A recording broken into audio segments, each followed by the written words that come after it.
बड़ी मेहनत कर कर जगह संभाली है।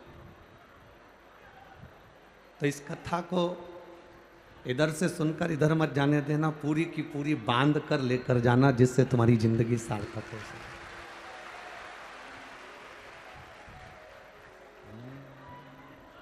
तेरी कृपा बिना न हिले एक भी अणु, लेते हैं श्वास तेरी कृपा से तन। बखान क्या करूं मैं राखों के ढेर का, चपटी भभूत में खजाना कुबेर का। हे गंगाधार मुक्ति द्वार ओमकार तू, भोले ओमकार तू। आयो शरण दिया शंभु तार तार। बड़ी मुश्किल से शिव महापुराण की कथा यहाँ सुनने को मिल रही है। 1 मिनट की भी कथा व्यर्थ मत जाने देना। अपने आसपास में कोई बैठकर बात भी करे तो उसको चरण छू के प्रणाम कर लेना, यही समझ लेना कि तुम्हारे घर के पितर आके बैठे हैं। कोई बोले भी ना तो उसको प्रणाम कर कर नमन कर कर उसको कह देना। 3 घंटे के बाद बोलना। अब 3 घंटे भी कहाँ पूरे मिलते हैं, आधा घंटा तो आशीष ले जाता है, 2.5 घंटे बचते हैं। और 2.5 घंटे महादेव की चर्चा करें और भगवान शिव की भक्ति को अपने अंदर उतारें और अपनी जिंदगी को सार्थक करें। ये कोटा की पवित्र भूमि है, राजस्थान की भूमि वैसे भी वीरों की भूमि है।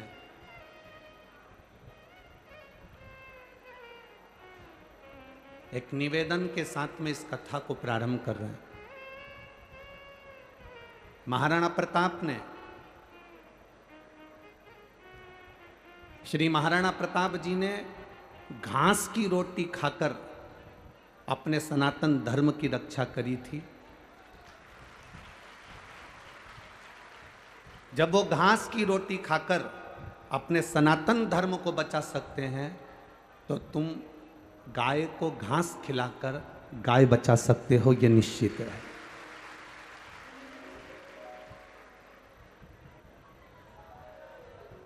शिव महापुराण की कथा 24,000 श्लोकों का समावेश है और उसमें भगवान शंकर की अविरल भक्ति है। जिस भाव से हम इसको श्रवण करते हैं, भगवान उस भाव से हमारी कामना पूर्ण करता है। ये जरूरी नहीं है कि सीवर वाला महाराज तुमको दिख रहा है कि नहीं दिख रहा, प्रदीप मिश्रा नजर आ रहा है कि नहीं आ रहा। मूल है आप जहां बैठे हो। हम तो कार्यकर्ताओं से भी निवेदन करेंगे, तुम्हें खड़े रहने की जरूरत नहीं है, क्योंकि बार बार कोटा में शिव पुराण की कथा नहीं हो सकती। आपको जहां जगह मिले वहां बैठकर शिव महापुराण की कथा को सुनो और झोली पसार कर प्रणाम कर कर सुनना। ये इतने पत्र यहाँ जो आए हैं, ये तो पहले दिन के पत्र हैं, अभी 4 दिन बाकी है। इन पत्रों में आपका विश्वास लिखा हुआ है कि भोले बाबा ने आपको क्या क्या दिया है।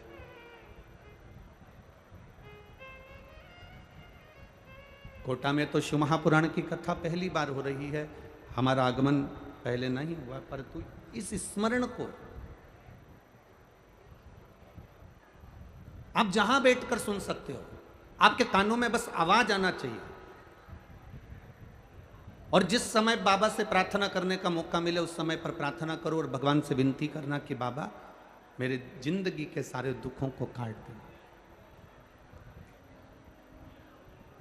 लोग कहते हैं कि 3 महीने में शिव महापुराण की कथा का रस तत्व का जो फल है वो प्राप्त होता है।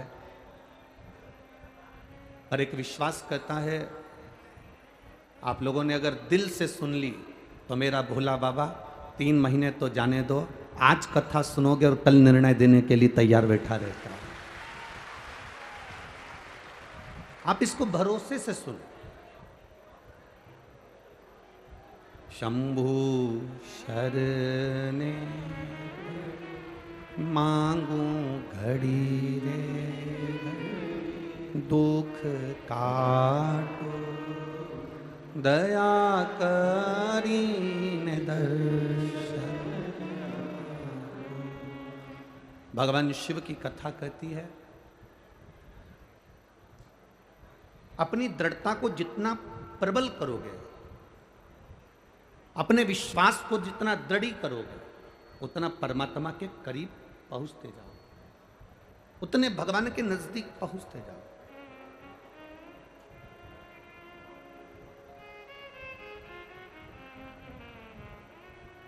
देखिए,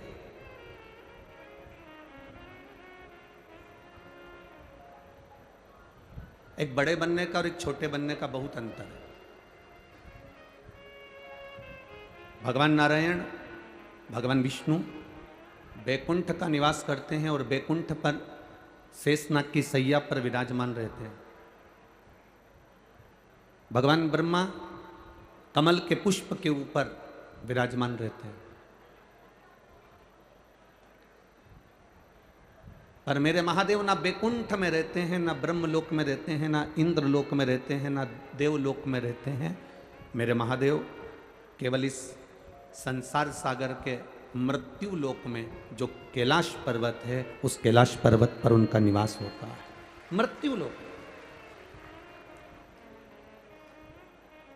और मेरा बाबा बहुत बड़ा बनकर नहीं रहना चाहते, मेरे बाबा तो बहुत छोटे बनकर रहना चाहते। क्योंकि जितने जितने व्यक्ति बड़ा बनता चले जाता है ना, उसकी तीन चीजें चली जाती है। हमने पहले भी कथा में कहा, जितने बड़े बनते जाओगे उसकी तीन चीजें चली जाएगी। एक हंसी चली जाती है, एक रोटी चली जाती है, तीसरा उसके हाथ की ताली चली जाती है। आप जितने बड़े बनते जाओगे आपकी तीन चीजें चली जाती है, तीन चीजें आपकी गायब हो जाती, तीन चीजें जाती है। सबसे पहले नंबर पर बड़े बनने पर आपकी जो हंसी है वो समाप्त हो जाती है। अगर कोई बड़ा व्यक्ति अगर हंसता भी है ना तो बड़ा सोच समझ कर हंसता, हंसूं कि नहीं हंसूं, पहले विचार करना पड़ता है उसको कि हंसूं कि नहीं हंसूं। और हंसेगा भी तो ऐसा हंसेगा जैसे तुम पार्टियों में देखना, माताएं जब बहुत वीआईपी रहे, बहुत वीआईपी रहे, और जब वो हंसती है तो एकदम थोड़ा सा हंसकर वो, क्योंकि ज़्यादा हंस देगी तो लिपस्टिक दांत में चिपक जाएगी, तो वो ज़्यादा तो हंस भी नहीं सकती। तो एक नंबर पर तो उसकी हंसी चली गई, दूसरे नंबर पर उसकी रोटी चली गई। ज़्यादा बड़े बन गए तो भोजन भी नहीं कर सकते अच्छे से, जो किसी ने लाकर दे दिया बस उतना खा लिया, अपनी मर्जी से आप भोजन भी नहीं ग्रहण कर सकते।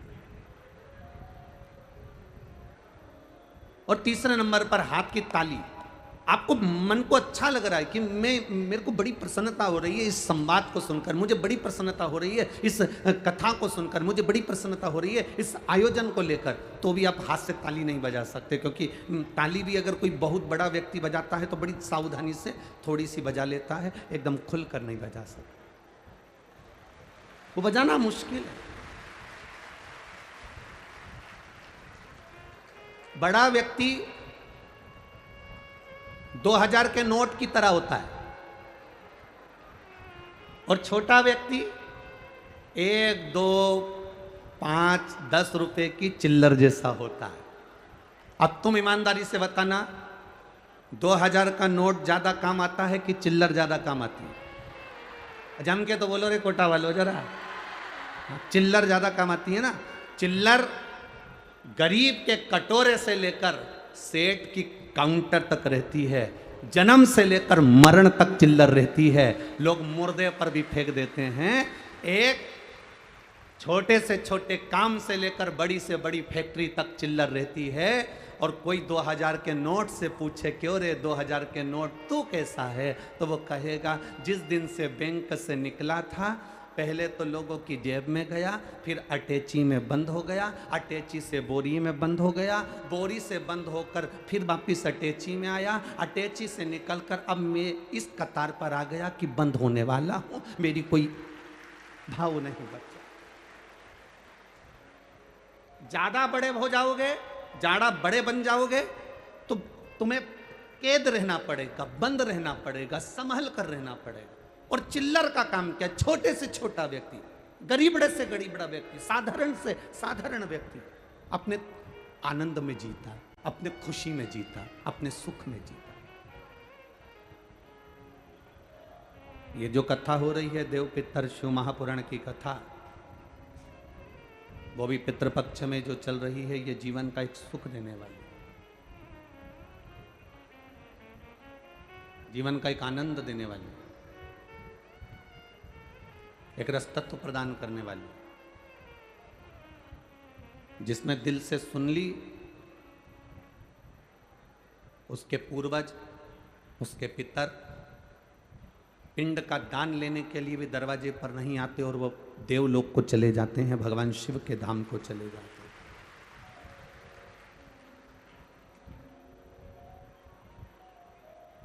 कितनी सुंदर कहती है शिव महापुराण की कथा। कहती है एक देवराज नाम का ब्राह्मण, वो देवराज नाम का ब्राह्मण चोरी का धन ले जाकर भगवान शंकर के मंदिर में पहुंच जाता है और उस मंदिर में रहकर कुछ देर की शिव महापुराण की कथा सुन लेता है। कुछ देर।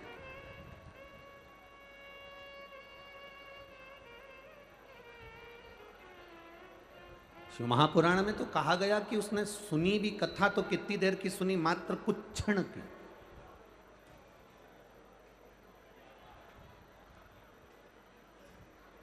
केवल कुछ क्षण की कथा श्रवण कर। और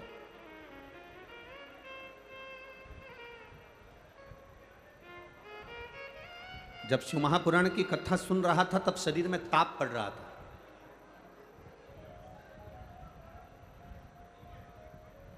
दो चीजें अपने अंदर उतार कर रखिएगा। शरीर में अगर ताप बढ़ता है, शरीर में बुखार बढ़ता है, शरीर में कष्ट बढ़ता है, तो भोजन छूट जाता है। आप में से कई माताएं ऐसी बैठी होंगी, कई भाई लोग ऐसे बैठे होंगे कि बुखार रहे शरीर में, थोड़ा सा कष्ट रहे शरीर में, तो भोजन अच्छा नहीं लगता। बोलो री जीजियों कोटा वाली, सही है कि गलत है? भोजन अच्छा लगता है क्या? नहीं। शरीर में अगर ताप है, शरीर में अगर बुखार है, शरीर में अगर कष्ट है, तो भोजन अच्छा नहीं लगता, हमारा भोजन छूट जाता है। शरीर में बुखार बढ़ने पर, ताप बढ़ने पर, कष्ट बढ़ने पर भोजन छूट जाता है, और घर में पाप बढ़ने पर भजन छूट जाता है।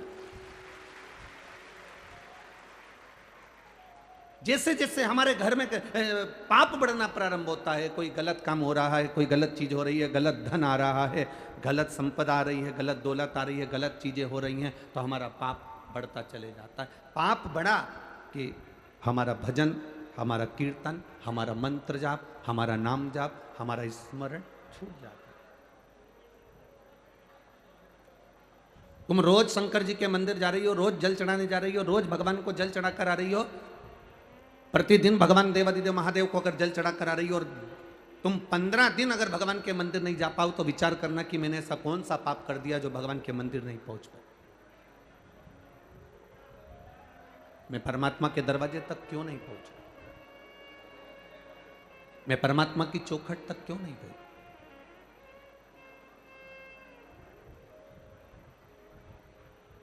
आप रोज रोज अगर मंदिर तक जा रहे हो, 5 दिन की शिव महापुराण की कथा है ये जो कोटा को मिली है। कितने दिन की है? 5 दिन की। दिल से सुन लोगे तो ये झोली खाली नहीं जाएगी, ये भरा कर चली जाएगी। दिल से सुन लो।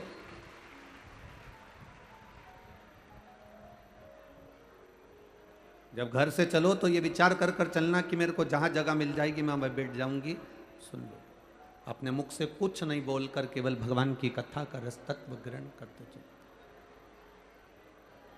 शंभु शरणे पड़ी मांगू घड़ी रे घड़ी, दुख काटू दया करी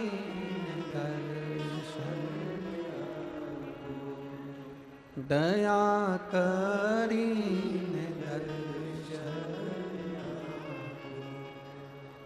दिल से सुनो इसको। आप जितने भाव से सुन लोगे उतने भाव से परमात्मा दे दे। देवराज ब्राह्मण चोरी का धन लेकर शिवालय तक पहुंच गए। अब आप कहोगे कि गुरुजी ये तो चोर था, चोरी का धन लेकर शंकर जी के मंदिर पहुंचा था, ये अच्छी बात थोड़ी ना है कि चोरी का धन लेकर शिव जी के मंदिर में जाना,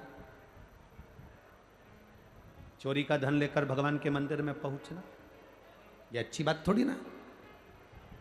हम एक बात कहना चाहेंगे आपसे,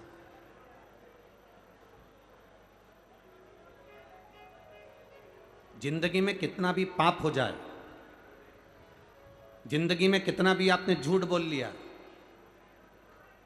जिंदगी में आपने कितना भी अपशब्द कह लिया, मनुष्य की देह में आने के बाद आपने कितना भी पाप करा हो, कितना भी झूठ बोला हो, कितना भी छल करा हो, और शिव महापुराण की कथा कहती है इतना जरूर स्मरण रखना, इस शरीर से कितना भी पाप हो जाए पर भगवान का दरवाजा कभी मत छोड़ना, उसके दरवाजे पर जाते रहो।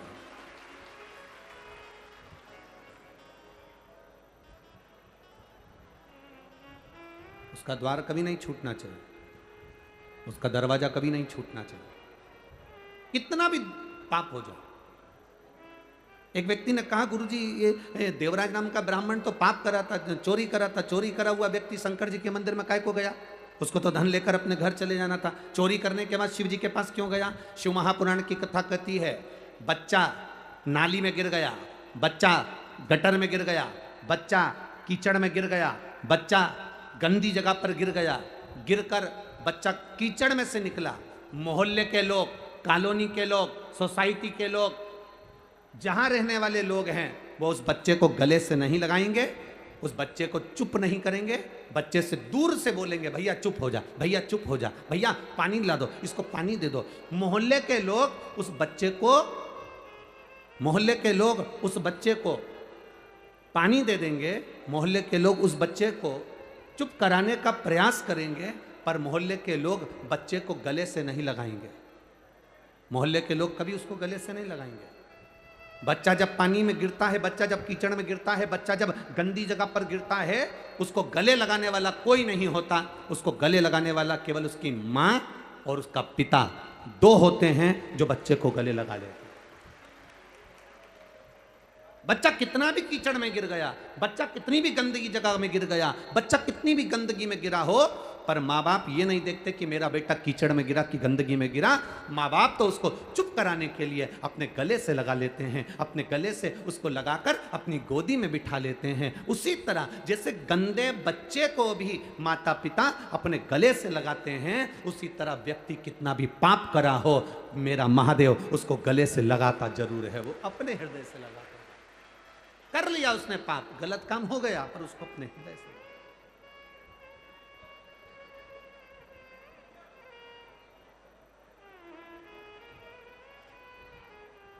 मैंने तेरे ही भरोसे ओ बाबा, तेरे ही भरोसे हवा बिच उड़ती जावांगी, बाबा डोर हत्तो छड़ी ना कटी जा, भोले मैं तेरी पतंग, शंभो मैं।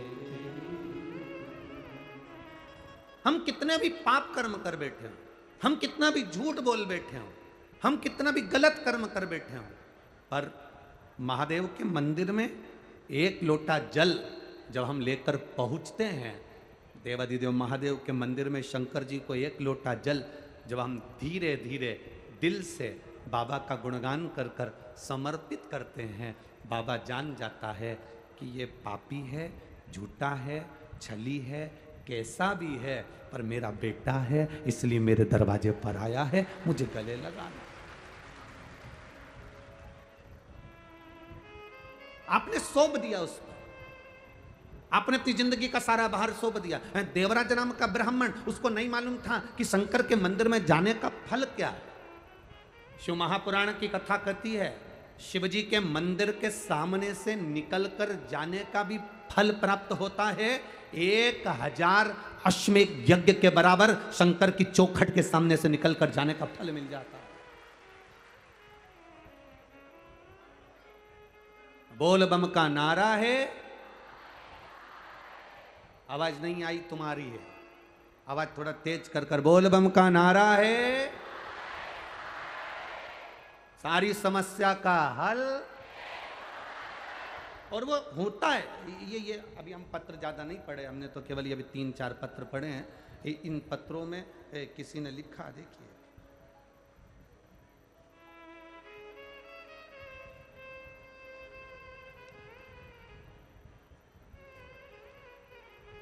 जिला कोटा, तहसील रामगंज मंडी, नाम लता तिवारी, गांव धरनावद,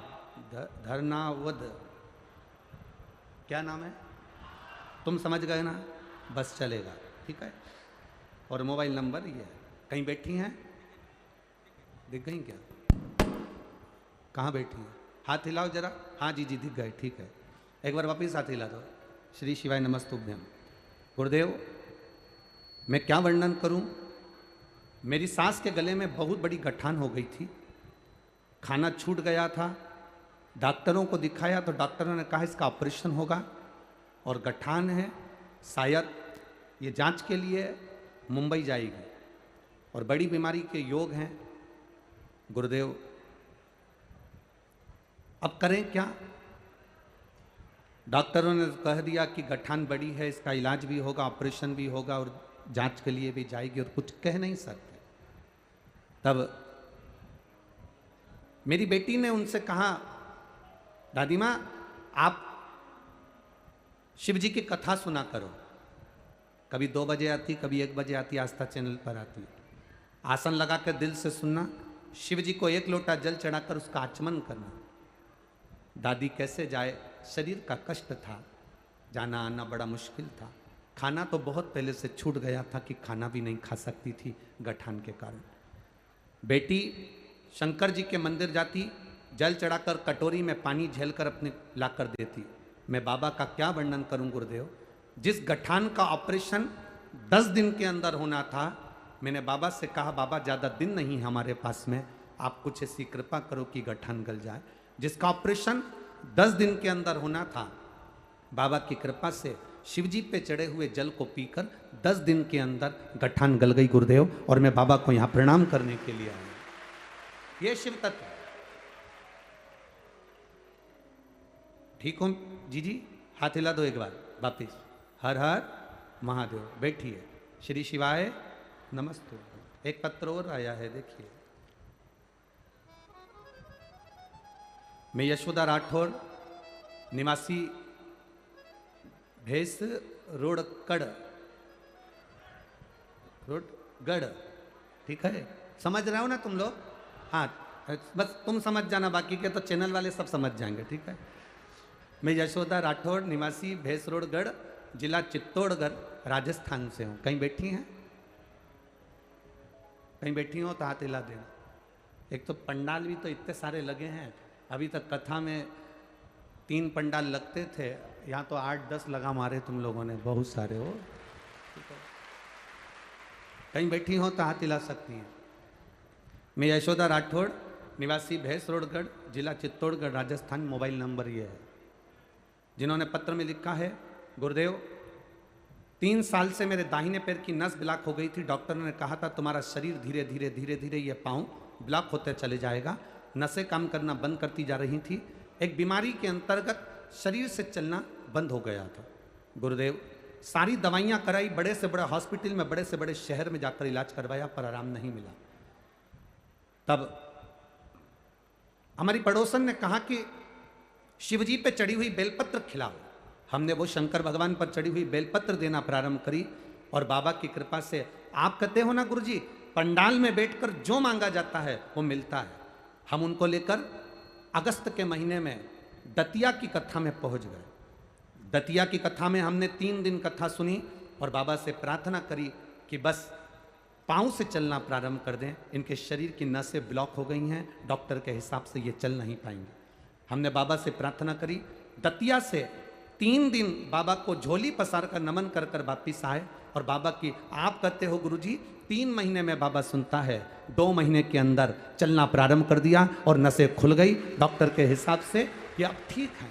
यह शिव तत्व है। ओ घड़ी शंभो शरने पड़ी मांगू घड़ी रे दुख का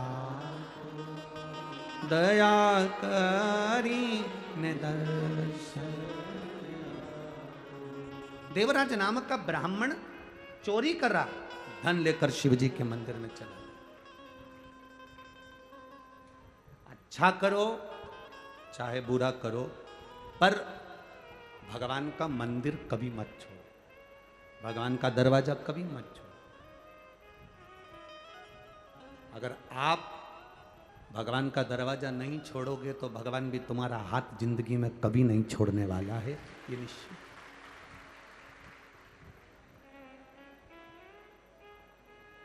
शिक्षा और परीक्षा ये दोनों अलग अलग है।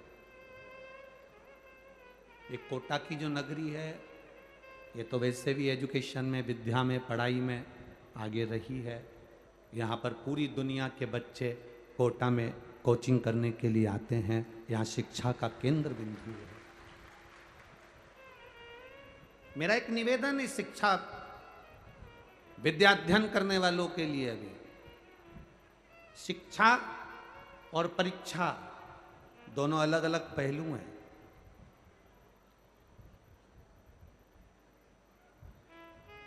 अच्छी शिक्षा हमें सफलता की ओर लेकर जाती है। आप जितनी अच्छी कोचिंग कर रहे हो, जितनी अच्छी पढ़ाई कर रहे हो, अच्छी शिक्षा हमें सफलता की ओर लेकर जाती है। शिक्षा सफलता देती है और परीक्षा, टेस्ट, इंटरव्यू ये हमको नीचे गिरना नहीं सिखाते। ये परीक्षा, टेस्ट, इंटरव्यू ये हमें बल प्रदान करते हैं कि तुम्हें दुनिया से लड़ने की सामर्थ्यता कैसी होना चाहिए। शिक्षा सफलता देती है, परीक्षा बल देती है।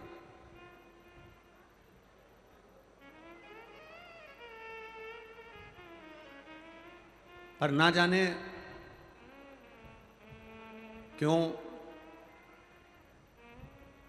कोटा के विद्या केंद्र को, कोटा के शिक्षा केंद्र को, कोटा की एजुकेशन को ना जाने क्यों लोग, हम ये नहीं कहेंगे कि कोई, ना जाने लोग क्यों बदनाम कर कर कोटा से शिक्षा के केंद्र को फिर धीरे धीरे दबाना चाहते हैं।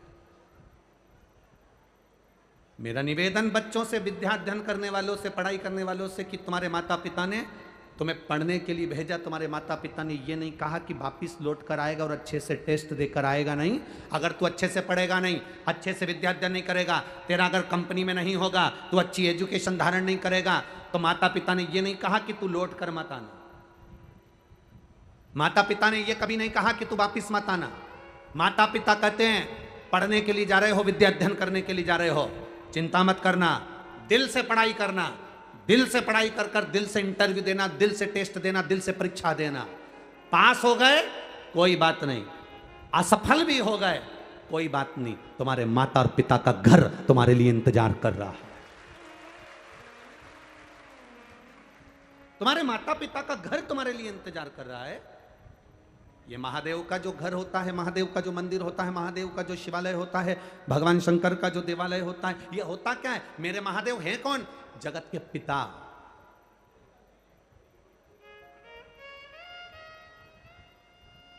शिव महापुराण के विद्येश्वर संहिता में लिखा है, ब्रह्मा और विष्णु जी ने मिलकर मंथन करा। भगवान ब्रह्मा जी ने पूछ लिया था भगवान नारायण से, तुम्हारे पिता कौन है, तुम्हारे पिता हैं कौन? तब भगवान विष्णु के मुख से निकल गया था, शंकर मेरे पिता हैं, देव अधिदेव महादेव मेरे पिता हैं। ये भगवान विष्णु के मुख से निकल गया तो ब्रह्मा जी को तो हंसी आ गई। ब्रह्मा जी ठाका लगाकर हंसने लगे। भगवान शंकर तुम्हारे पिता, वो शंकर जो शमशान में निवास करते हैं, वो शंकर जिनके गले में सर्प पड़े रहते हैं, वो शंकर जो खुले में रहते हैं, वो शंकर जिनका कोई घर भी नहीं है, वो शंकर जो भस्मी लपेटते हैं, वो तुम्हारे पिता है? वो तुम्हारे पिता है? भगवान नारायण ने कहा हाँ, वो मेरे पिता हैं। देव अधिदेव महादेव मेरे पिता हैं, ये मुझे गर्व है। तो भगवान ब्रह्मा जी ने पूछा इसमें गर्व की कौन सी बात है? तो भगवान विष्णु ने कहा पिता होता ही ऐसा है। एक पिता को देखना, पुरानी शर्ट पहन लेगा, पुरानी पैंट पहन लेगा, बनियान अंदर से फट रही होती है और बच्चे को जीन्स और टी शर्ट पहनाकर स्कूल भेज देता। पिता में और बच्चे में अंतर है। भगवान नारायण करें, भगवान शंकर मेरे पिता हैं। भगवान ब्रह्मा जी को हंसी आ गई, ठाका लगाकर हंसे कि शंकर जी जो भस्म लपेटते हैं, शंकर जी जो सांपों की माला धारण करते हैं, शंकर जी जो शमशान में निवास करते हैं, शंकर जी जो खुले में निवास करते हैं, शंकर जी जिनका कोई घर नहीं है, शंकर जी जो गंगा की धार जिनके मस्तक पर चलती रहती है, शंकर जी जो भांग धतूरे के स्मरण करते हैं, शंकर जी जो भस्म में रमे रहते हैं, शंकर जी जो आंख बंद करके बैठे रहते हैं, वो आपके पिता हैं। भगवान विष्णु कहते हैं पिता होता ही ऐसा है, दुनिया के लोगों को करोड़ों की जायदाद दे देता है और खुद वीराने में जाकर बैठ जाता है, वो पिता होता है। वो शंकर है, वो देवाधिदेव महादेव है, वो शिव है, ओघड़ी है, शंकर है। दुनिया को सुख देता है, स्वयं वीराने में रहता है। आप इतने आए हो लाखों की संख्या में, यहां से जाते समय अगर कोई गिनती कर सके तो करना। कथा के पहले दिन आप लोग लाखों की संख्या में आए हो, दूसरे दिन की चिंता बढ़ गई है माननीय विधायक महोदय जी की भी और ओम बिड़ला जी की भी। दूसरे दिन की चिंता बढ़ गई है कि बैठोगे कहां, तेरा क्या होगा कालिया। चिंता व्यापार है तो कहां कहां बैठोगे, कहां, जरा विचार करिए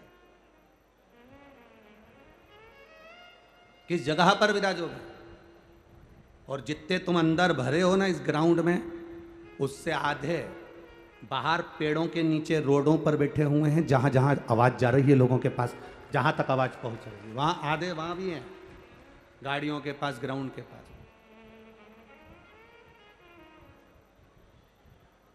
आप आए जरूर हो, बाबा की शरण में आए हो, शंकर की कथा सुनने आए हो, पितृ पक्ष में 5 दिन देव पितर शिव महापुराण की कथा श्रवण करने के लिए आए हो। आप आए जरूर हो, पर इतना स्मरण करना, इतना ध्यान रखना कि तुम अकेले नहीं आए हो। कथा सुनने के लिए तुम अकेले नहीं पहुंचे हो। पितृपक्ष में पितरों के देवता आर्यमा अपने घर के पितरों को पृथ्वी पर भेजते हैं। जब हम शिव महापुराण की कथा सुनने जाते हैं तो हमारे घर के अपनी दरवाजे की देहली के पितर भी कथा सुनने के लिए पंडाल में आते हैं, वो भी कथा सुनने। आज आपको और हमको कोटा की धरा पर अपने आप को गौरवान्वित होना चाहिए। अभी तक हम पंडालों में कथा सुनते थे तो हम खुद सुनते थे, पर आज हम अपने घर के दरवाजे से निकलकर कथा के पंडाल तक पहुंचे हैं तो हम अकेले नहीं जा रहे। हमारे पूर्वजों को, हमारे पितरों को, हमारे आहूतों को, हमारे वासुकों को हम लेकर जा रहे हैं जो कि कथा तुमने नहीं कहा कि तुम चलो, फिर भी वो कथा सुनने के लिए तुम्हारे पीछे पीछे आए, कथा श्रवण पहुंचे हैं।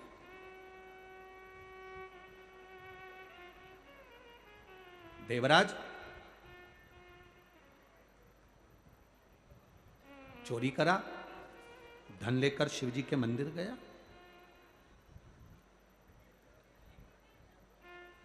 मंदिर से बाहर निकला, मंदिर में बार बार लोग चिल्लाकर कह रहे थे हर हर महादेव। तो देवराज को गुस्सा आ रहा था, क्रोध आ रहा था, देवराज का मन चिढ़ रहा था। कई लोग ऐसे हैं जिनको सनातन धर्म अच्छा लगता है, उनको कोटा में शिव महापुराण अच्छी लगेगी। जिनको सनातन धर्म से नफरत है उनको शिव पुराण में भी कहीं ना कहीं ऐब नजर आए।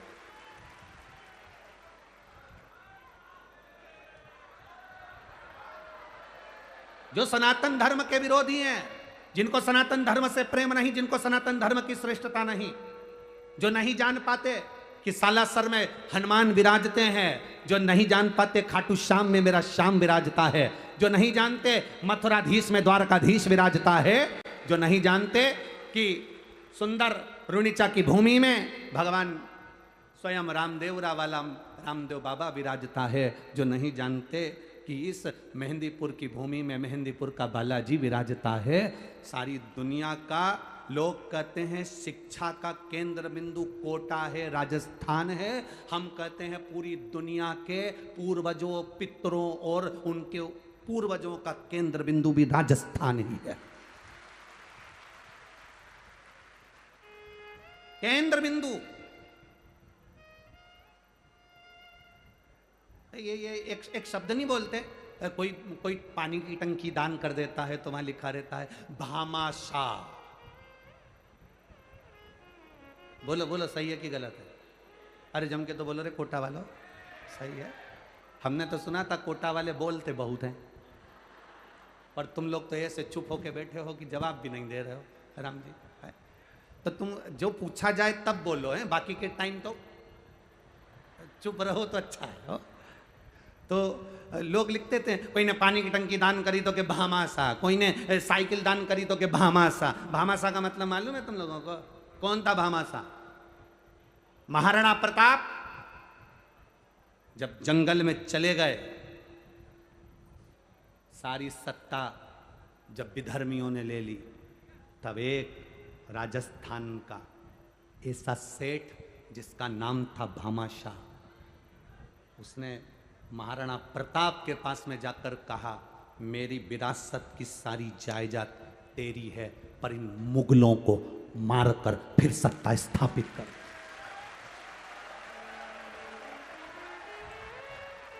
वो भामाशाह ने अपनी सत्ता, अपनी विरासत, अपनी सत्ता, अपना वैभव, अपना धन, अपनी दौलत, अपनी संपदा सब दे दी महाराणा प्रताप को, संभाल, और फिर वापिस सनातन धर्म की स्थापना कर। वापिस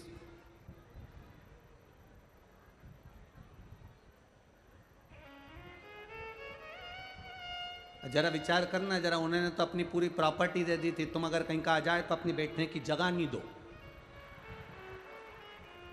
अगर कहीं का आ भी जाए ना और बाजू में आकर के जी जी थोड़ा सा खसक जाना, जी जी ए प्लीज थोड़ा सा खसकना, नहीं खसक। अब बैठी थी तीसरी में और फैल गई, ले नहीं हट। तो उसने भी जाते जाते, अब इतने में तो इसको क्या बोलिए, अब शिव पुराण तो धरी रह गई, महाभारत चालू हो गई। अब कहाँ लगे?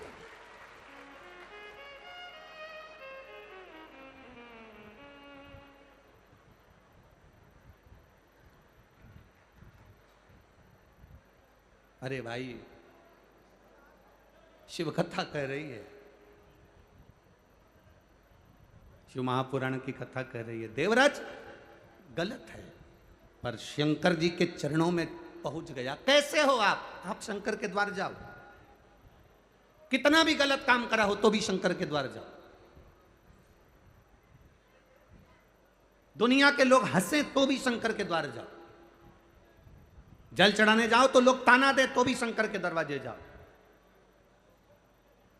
आग लगे बस्ती में, क्या किसको रोइए, चादर तान के, कुछ भी हो, अपने को भगवान की भक्ति नहीं छोड़ना। मीराबाई तुम्हारी मोहल्ले की थी, बोलो सही है? कितना कहा, साथ की सहेलियां मोहे उंगली उठावे, गांव का लोग मने बावरी बतावे, और हंसी उड़ावे सारी सारी दुनिया, ओ मीरा बनी रे। लोग ताना दिए, गाली दी, अपशब्द कहे, आड़ा टेढ़ा बोला, पर मीराबाई के मुख से कभी कोई शब्द नहीं निकला। मीराबाई जानती थी इनसे मुख मिलाऊंगी उतनी देर प्रभु का गुणगान गाऊंगी तो उस परमात्मा के करीब चली जाऊंगी। इनसे मुख मिलाऊंगी, उससे अच्छा उसका भजन करो। इसीलिए आप लोगों से भी कहा,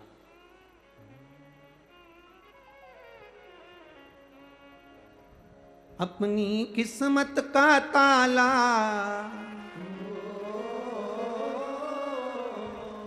अपनी किस्मत का ताला तुम खोलते चलो, श्री शिवाय नमस्तुभ्यं तुम बोलते चलो, श्री शिवाय नमस्तुभ्यं तुम बोलते चलो, श्री शिवाय नमस्तुभ्यं तुम बोलते चलो, श्री शिवाय नमस्तुभ्यं तुम बोलते चलो। अपनी किस्मत का ताला हो, अपनी किस्मत का ताला हो, अपनी किस्मत का ताला तुम खोलते चलो, श्री शिवाय नमस्तुभ्यं तुम बोलते चलो, श्री शिवाय नमस्तुभ्यं तुम बोलते चलो। दोनों हाथों से बड़े प्रेम से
बड़ा मुश्किल है समझाना, बड़ा मुश्किल है आखिर वो दर्द दिल है, आखिर वो समझाना बड़ा मुश्किल है, समझाना बड़ा मुश्किल है आखिर वो दर्द दिल है, आखिर वो सच्चा दरबार लगा है ये भोले की महफिल है, सच्चा दरबार लगा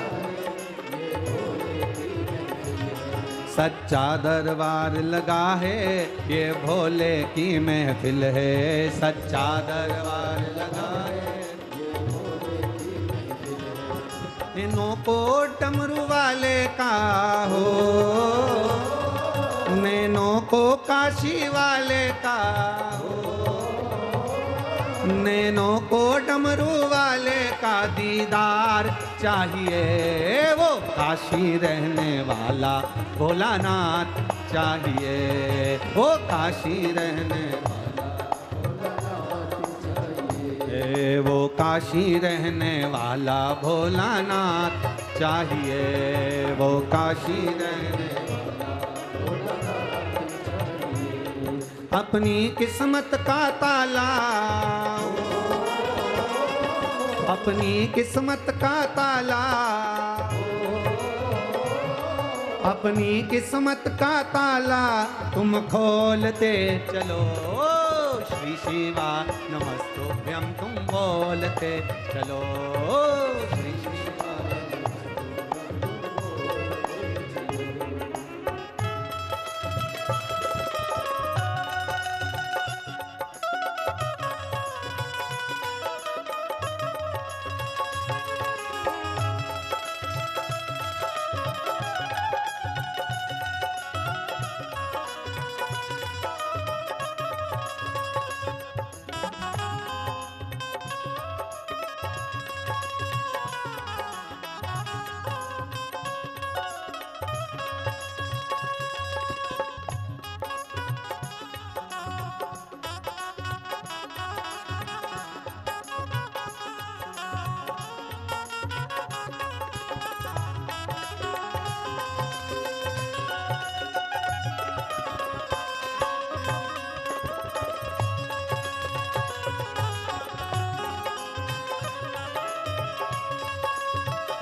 कमी न अरमानों की, तेरे दिल दीवानों की, तेरे दिल दीवानों की, कुछ कमी न अरमानों की, कुछ कमी न अरमानों की, तेरे दिल दीवानों की, तेरे दिल दीवानों की, मुझको मदहोश बनाए कतार तेरे नैनों की, मुझको मदहोश बनाए सरकार तेरे नैनों की, मुझको मदहोश बनाए सरकार तेरे नैनों की, मुझको मदहोश बनाए सरकार तेरे नैनों की, नैनों को डमरू वाले का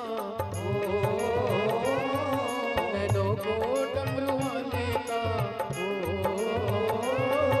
नैनों को डमरू वाले का दीदार चाहिए, काशी रहने वाला भोलानाथ चाहिए, वो काशी रहने वाला भोलानाथ चाहिए।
भक्तों के तुम प्यारे हो, भक्तों के तुम प्यारे हो, तुम जिगरी दिल वाले हो, तुम जिगरी दिल वाले हो, भक्तों के तुम प्यारे हो, भक्तों के तुम प्यारे हो, तुम जिगरी दिल वाले हो, तुम जिगरी दिल वाले हो, कितनों पे डोरे डाले तेरे नैन बड़े मतवाले, कितनों पे डोरे डाले तेरे नैन बड़े मतवाले, नैनों को भोले बाबा का हो,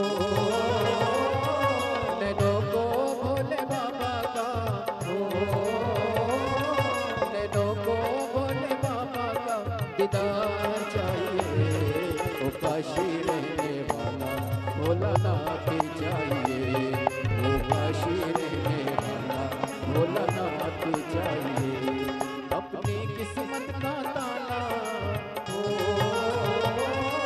अपनी किस्मत का ताला हो, अपनी किस्मत का ताला तुम खोलते चलो, श्री शिवाय नमस्तुभ्यं तुम बोलते चलो, श्री शिवाय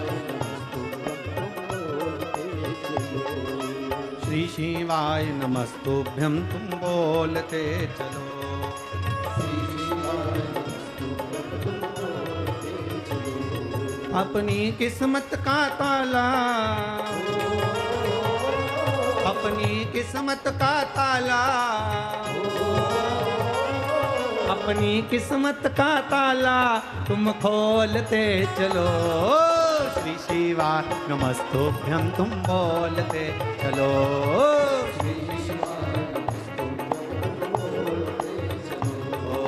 श्री शिवाय नमस्तुभ्यं तुम बोलते चलो, श्री शिवाय हार हार। अपने स्थान पर बैठकर भगवान देवाधिदेव महादेव से भाव से प्रार्थना करेंगे, दिल से प्रार्थना करेंगे। बोल बम का नारा है। अपनी जगह बैठकर भगवान देवाधिदेव महादेव से अपने मन की बात कहें, दिल की बात कहें, बाबा से प्रार्थना करें। बाबा,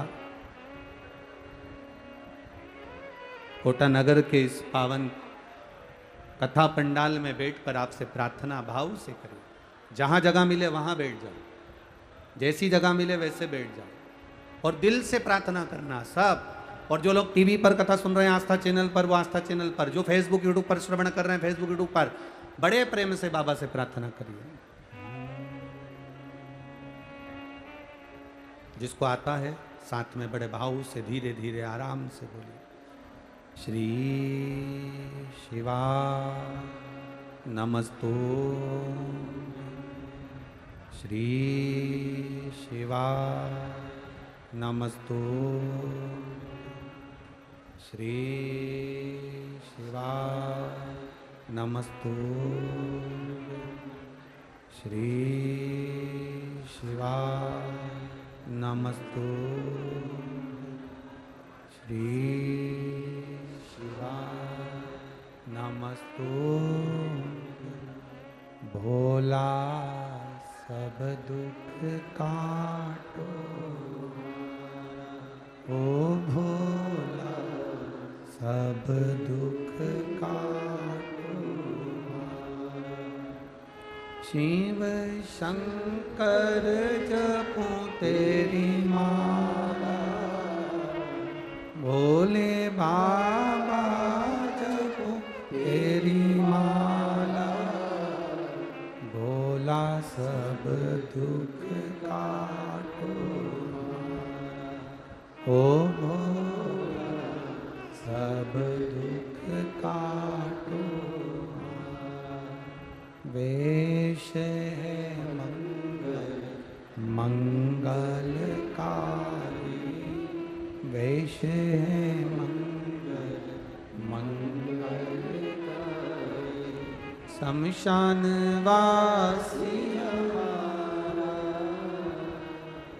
शमशान वासी हमारा, ओ भोला सब दुख काटो, ओ भोला सब दुख काटो। शिव कथा कर रही है महाराज। देवराज बेलपत्री के पेड़ के नीचे पहुंच गया। जब चिल्ला रहे थे हर हर महादेव तो देवराज को ठीक नहीं लगा और वह बेलपत्र के वृक्ष के नीचे पहुंचा। जब वो बेलपत्री के वृक्ष के नीचे गया, उसके प्राण छूटे, उसके प्राण समाप्त हुए। प्राण छूटते से यम के दूत उसको बंदी बनाने के लिए आए। जब यम के दूत बंदी बनाने के लिए आए तो उसी समय पर भगवान शंकर स्वयं नंदी लेकर देवराज को लेने के लिए आए। देखिए, भगवान शिव की आराधना करने वाले को लेने के लिए यम के दूत नहीं आते। शिव की आराधना करने वाले को लेने के लिए भगवान विष्णु के पार्षद नहीं आते। शिव की आराधना करने वाले को लेने के लिए शंकर भगवान के गण नहीं आते। शिव की आराधना करने वालों को लेने के लिए स्वयं मेरा देव अधिदेव महादेव नंदी लेकर आता है। स्वयं शिव।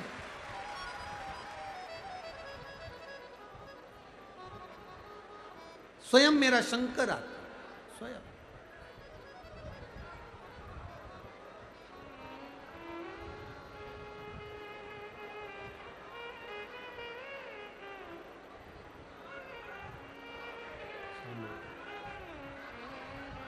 शंभु। हम हमारी कथा में हमेशा कहते हैं, आप लोगों से निवेदन, कथा सुनने के लिए आए हो तो कथा का लाभ लीजिएगा। टाइम पास करने के लिए तो किसी दूसरे महाराज को भी बुला सकते हो जो तुम्हारा समय बर्बाद करे और समय निकाले।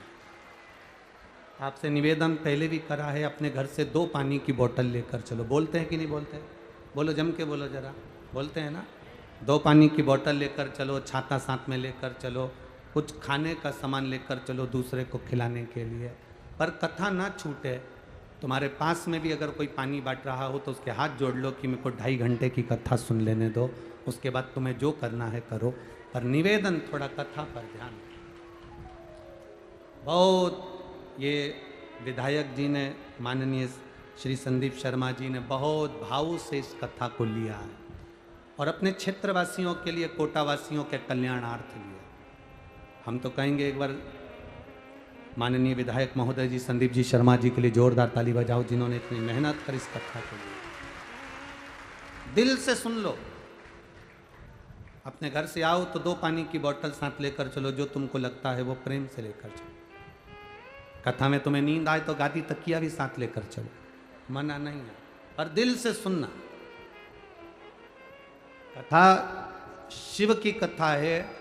जब हम यहाँ से जाएं 5 दिन बाद तो इन पत्रों में तुम्हारा पत्र आए, बाबा से ये बस कहकर जाते हैं कि तुम्हारा कार्य हो, और कोई बात नहीं। बाकी की तो समय पास करना हो तो बात दूसरी है, कोई भी कर देगा टाइम पास। शिव तत्व को जाना। देवराज को लेने के लिए ना तो भगवान विष्णु के पार्षद आए, देवराज को लेने के लिए ना इंद्रलोक से कोई आया, देवराज को लेने के लिए ना कोई यमलोक से आया। देवराज को लेने के लिए स्वयं देवाधिदेव महादेव नंदी लेकर पधारे, स्वयं शिव। शंकर भगवान के गण भी नहीं आते लेने के लिए। शंकर को जल चढ़ाने वाले को लेने के लिए शंकर के गण कभी नहीं आते। शंकर को जल चढ़ाने वाले को लेने के लिए कभी शिव के गण नहीं आएंगे और ना यमदूत आएंगे। शंकर को जल चढ़ाने वाले का हाथ महादेव पकड़ते हैं, इसलिए महादेव ही उसको लेकर जाते हैं। अकाल मृत्यु वो मरे जो काम करे चंडाल का, काल उसका क्या बिगाड़े जो भक्त हो महाकाल का। जो शिव की आराधना करने वाला होता है उसका बाल बांका संसार का कोई मनुष्य नहीं कर सकता। बस अपनी मति शिव के चरणों में रखना। हमने पहले एक बार कथा में कहा था, आप लोगों के ध्यान में होगा, संत की मति, संत की मति और गृहस्थ में रहने वाले की श्रीमती, ये दोनों कंट्रोल में होना चाहिए। ये जितनी संयम में रहती है उतनी जिंदगी का सुख आपके जीवन में प्राप्त होता है। हम ये नहीं कह रहे कि तुम श्रीमती को दबा कर रखो, वो दबने वाली नहीं है। हमारा तो इतना सा कहना है कि मति और श्रीमती ये दोनों सही जगह, सही स्थान पर, बुद्धि कंट्रोल में, अर्थात कोई ऐसा शब्द ना बोला जाए जिससे किसी के हृदय को ठेस पहुंचे, किसी के चित्त को ठेस पहुंचे। मति को भी सही जगह लेकर जाइए। सत्संग में, भजन में, कीर्तन में, कोई बीमार है उसकी सेवा में, कोई कष्ट में है उसके कष्ट को मिटाने के लिए मति को भी सही जगह लेकर जाइए, और अपनी श्रीमती को भी गलत जगह पर नहीं, कहीं इधर उधर गलत जगह पर नहीं, श्रेष्ठ जगह पर लेकर जाइए कि सही जगह वो पहुंचे। देवराज ने 5 मिनट की कुछ क्षण की शिव महापुराण की कथा को सुना था। सुनकर देवराज बेलपत्री के वृक्ष के नीचे चला गया था। वहां उसको याद नहीं रहा कि यह बेलपत्री का वृक्ष है। बेलपत्री की छांव में उसके प्राण छूट गए। बेलपत्री की छांव में उसके प्राण छूट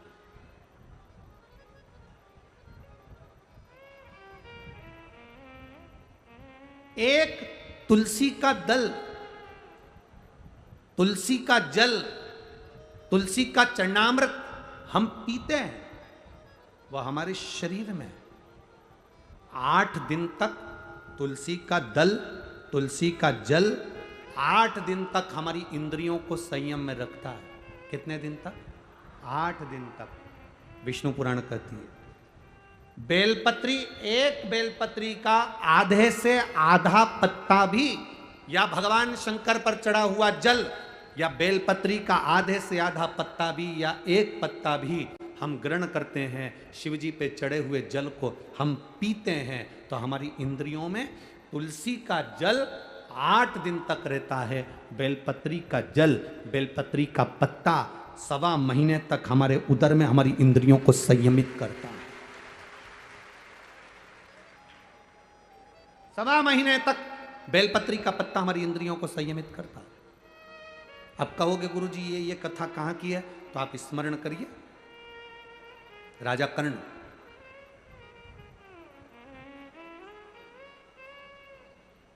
एक खड्डे में उसका रथ का पहिया फंस गया। राजा कर्ण खड्डे में रथ का पहिया फंसा।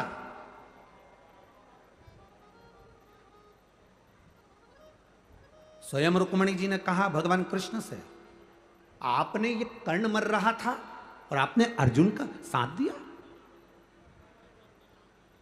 कर्ण मर रहा है और तुमने अर्जुन का साथ दिया। भगवान कृष्ण कहते हैं, सुन रुक्मणी, ये कर्ण की गलती है। अभिमन्यु पानी देखकर मरते समय पानी मांग रहा था, पर अभिमन्यु को पानी नहीं दिया गया। पास में छाजल पड़ी थी, बोतल पड़ी थी छाजल। ये बोतल तो अब आ गई छाजल, पानी का एक कपड़ा होता था जो पानी भरा रहता था। छाजल पड़ी है पानी की, पर कर्ण ने पानी नहीं दिया। आखिरी में वो पानी जहां गिरा था वहां कीचड़ हो गया था रथ के चलते चलते चलते चलते, और कर्ण का रथ उस खड्डे में फंस गया।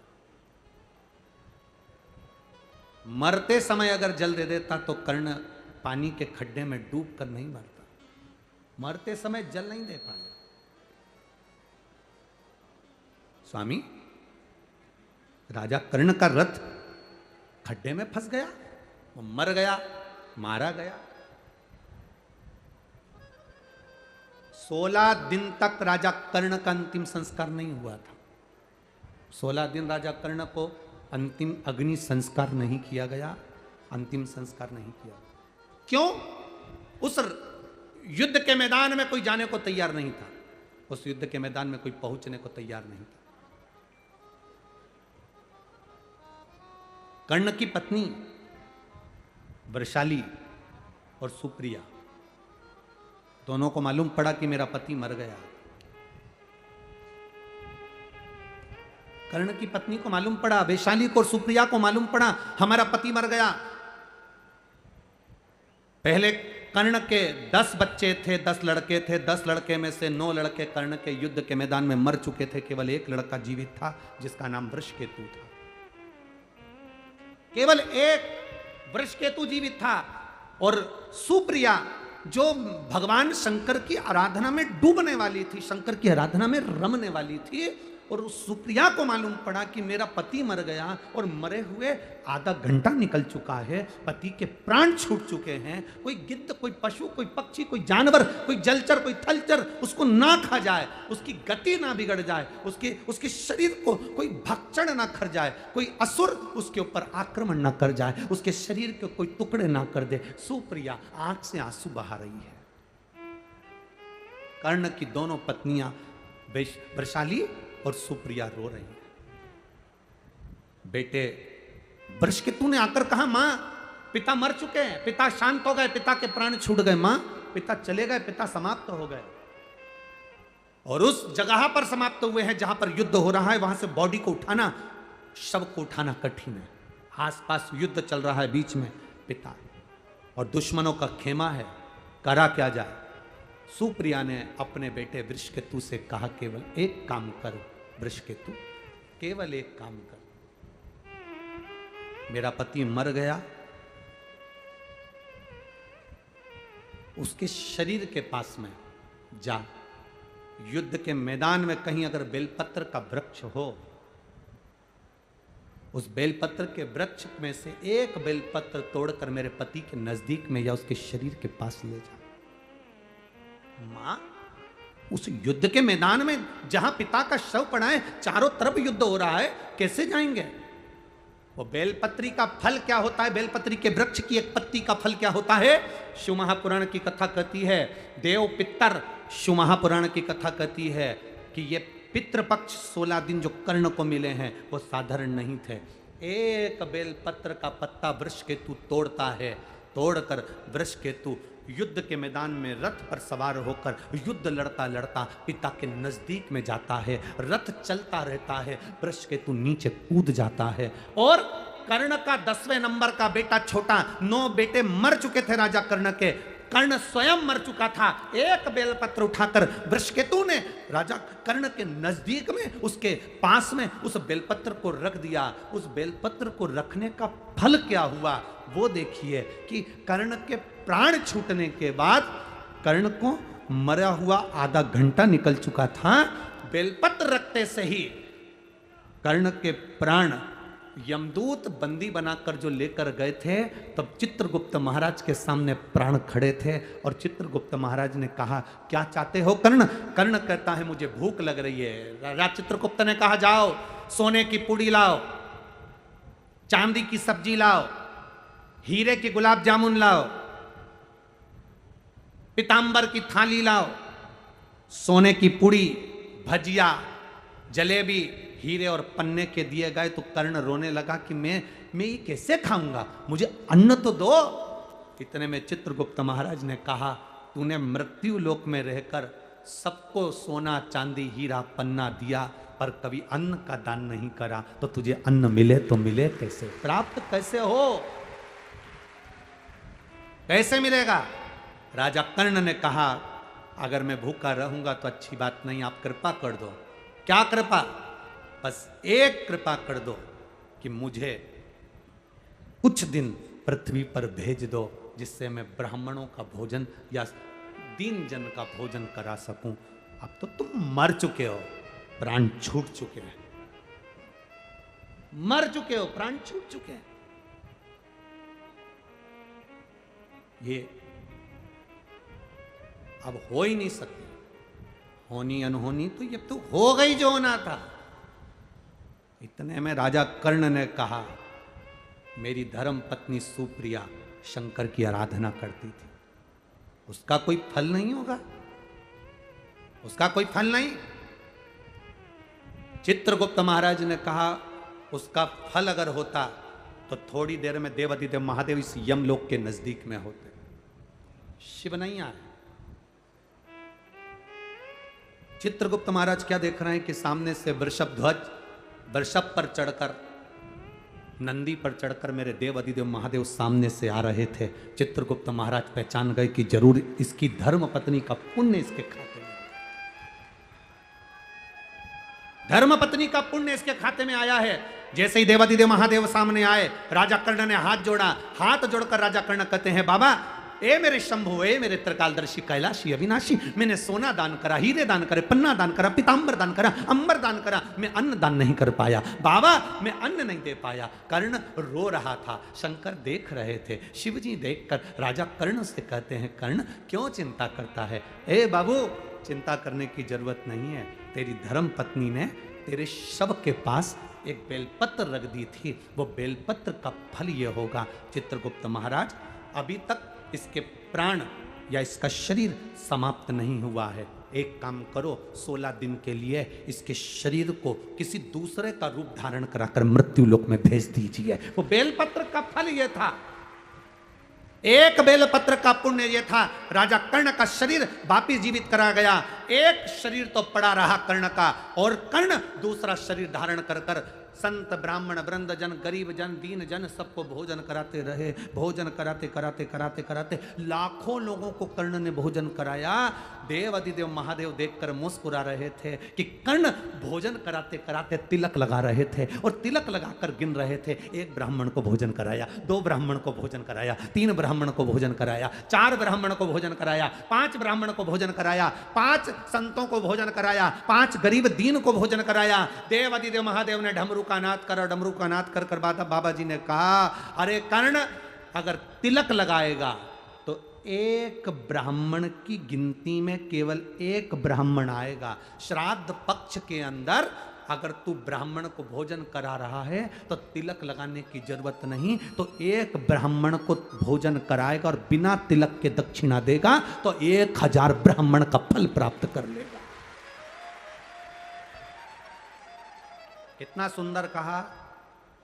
डाक तिथि पर भोजन कराओ तो तिलक कर कर दक्षिणा दो, पर अगर 16 श्राद्ध में मान लो चतुर्थी का श्राद्ध है, पंचमी का श्राद्ध है, द्वितीया का श्राद्ध है, तृतीया का श्राद्ध है, सप्तमी का श्राद्ध है, अष्टमी का श्राद्ध है, ब्राह्मण को बुलाया, साधुजन को बुलाया, गुरुजन को बुलाया, किसी को भोजन करने बुलाया, आपने दक्षिणा दी पर तिलक नहीं लगाया, तो ये मान लो पंचमी का श्राद्ध, पंचमी को तुमने कहा कि हमारे दादाजी शांत हुए थे, तुमको नहीं मालूम कि पंचमी पे और कोई भी गया होगा, तुम्हें उसका स्मरण नहीं है। जो जो पंचमी पर गए हैं वो सब तुम्हारे दरवाजे पर आकर खड़े होते हैं। अगर हमने दादाजी के निमित्त से तिलक लगा दिया तो केवल दादा को ही उसका भाग में प्राप्त होता है। अगर हमने तिलक नहीं लगाया तो पंचमी के दिन हमारे पूर्वजों में 71 पीढ़ी में कोई गया होगा पंचमी को, तो सबको उसका फल मिल जाता है, तो पितृदोष समाप्त हो जाता है। तिथि पर लगाओ, आप वैसे जिमा रहे हो 16 श्राद्ध के अलावा आप तिलक करो, दक्षिणा दो, मना। बाकी का श्राद्ध पक्ष में आप जितना बन सकता है उसको प्रेम से आनंद से करो सेवा, जितने प्रेम से कर सकते हो आप खूब भाव से सेवा करो। एक बेलपत्र का फल यह हुआ कि कर्ण का शरीर 16 दिन के लिए वापस दिया गया। 16 दिन राजा कर्ण ने भोजन कराया, खूब भोजन कराया, खूब अन्न का दान दिया। आखिरी में जब कर्ण के प्राण छूटे, अंतिम संस्कार की जब घड़ी आई, बेलपत्र का फल यह था कि राजा कर्ण का अंतिम संस्कार करने की जरूरत नहीं पड़ी। देव अधिदेव महादेव की दृष्टि पड़ी, राजा कर्ण का शरीर और उसकी आत्मा सूर्य देवता में विलीन हो गई। ये कर्ण का एक आनंद सूत्र है। सुप्रिया कर्ण की पत्नी आंख में आंसू ढालकर देवाधिदेव महादेव के चरणों में पहुंची।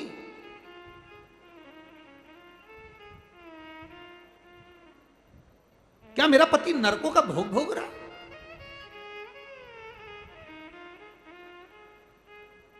क्या मेरा पति नरकों के भोग को भोग रहा है? देवाधिदेव महादेव के मंदिर में जाते से सुप्रिया ने शंकर जी के मंदिर में जब बुआरी लगाई, झाड़ू लगाई, पोछा लगाया और वहीं पर पड़ी रहती, वहीं पर स्मरण करती। शंकर के दरवाजे की चौखट की चाकरी देती क्या है? पत्रों में ये एक पत्र भेजा, देखो एक बच्चा का पत्र आया है, वर्षा कमल सिंह राजपूत, मोबाइल नंबर ये है, स्थान सूरत गुजरात से हैं। मोनिल राजपूत अपने बेटे, मेरे जुड़मा 2 बच्चे हुए थे जिसमें से एक बच्चे की आंख की रोशनी और कान का सुनना बंद था, उसको मशीन फिट करवा दी थी कान के अंदर, शरीर के अंदर भी मशीन फिट करी, शरीर के बाहर भी मशीन फिट करी, जिसका हम फोटो लगाएं, तो भी उसको सुनाई नहीं देता था, आंख से दिखाई नहीं देता था। डॉक्टरों के हिसाब से तुम्हारा एक बेटा अच्छा रहेगा, दूसरा बेटा किसी काम का नहीं रहेगा। बड़ी दुखी होती थी। 8 साल का बेटा हो गया, बच्चे को दिखाई ना दे, सुनाई ना दे, करूं तो करूं क्या गुरुदेव? तब किसी ने कहा शिव जी के मंदिर में जाकर जल चढ़ाकर उस जल को ही कानों पर लगा दिया करो और उसकी आंखों में लगाया करो। डॉक्टरों ने 8 साल इलाज करा पर बच्चे की आंख और कान की आवाज वापस नहीं आई। मशीन को कान के अंदर, मस्तिष्क को काट कर अंदर मशीन फिट करी, बाहर फिट करी, तो भी बच्चे को सुनाई नहीं दिया। तब आखिरी का साधन था, बरहानपुर में मेरा मायका है, मैं वहां पर गई, 7 दिन की कथा को श्रवण करा।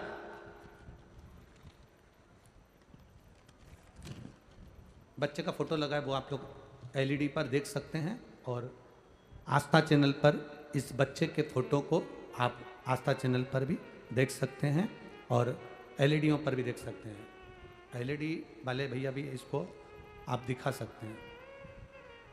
बच्चे का जो फोटो लगा है उसको आप एलईडी पर भी दिखा सकते हैं और आस्था चैनल पर भी आप उसे दिखा सकते हैं।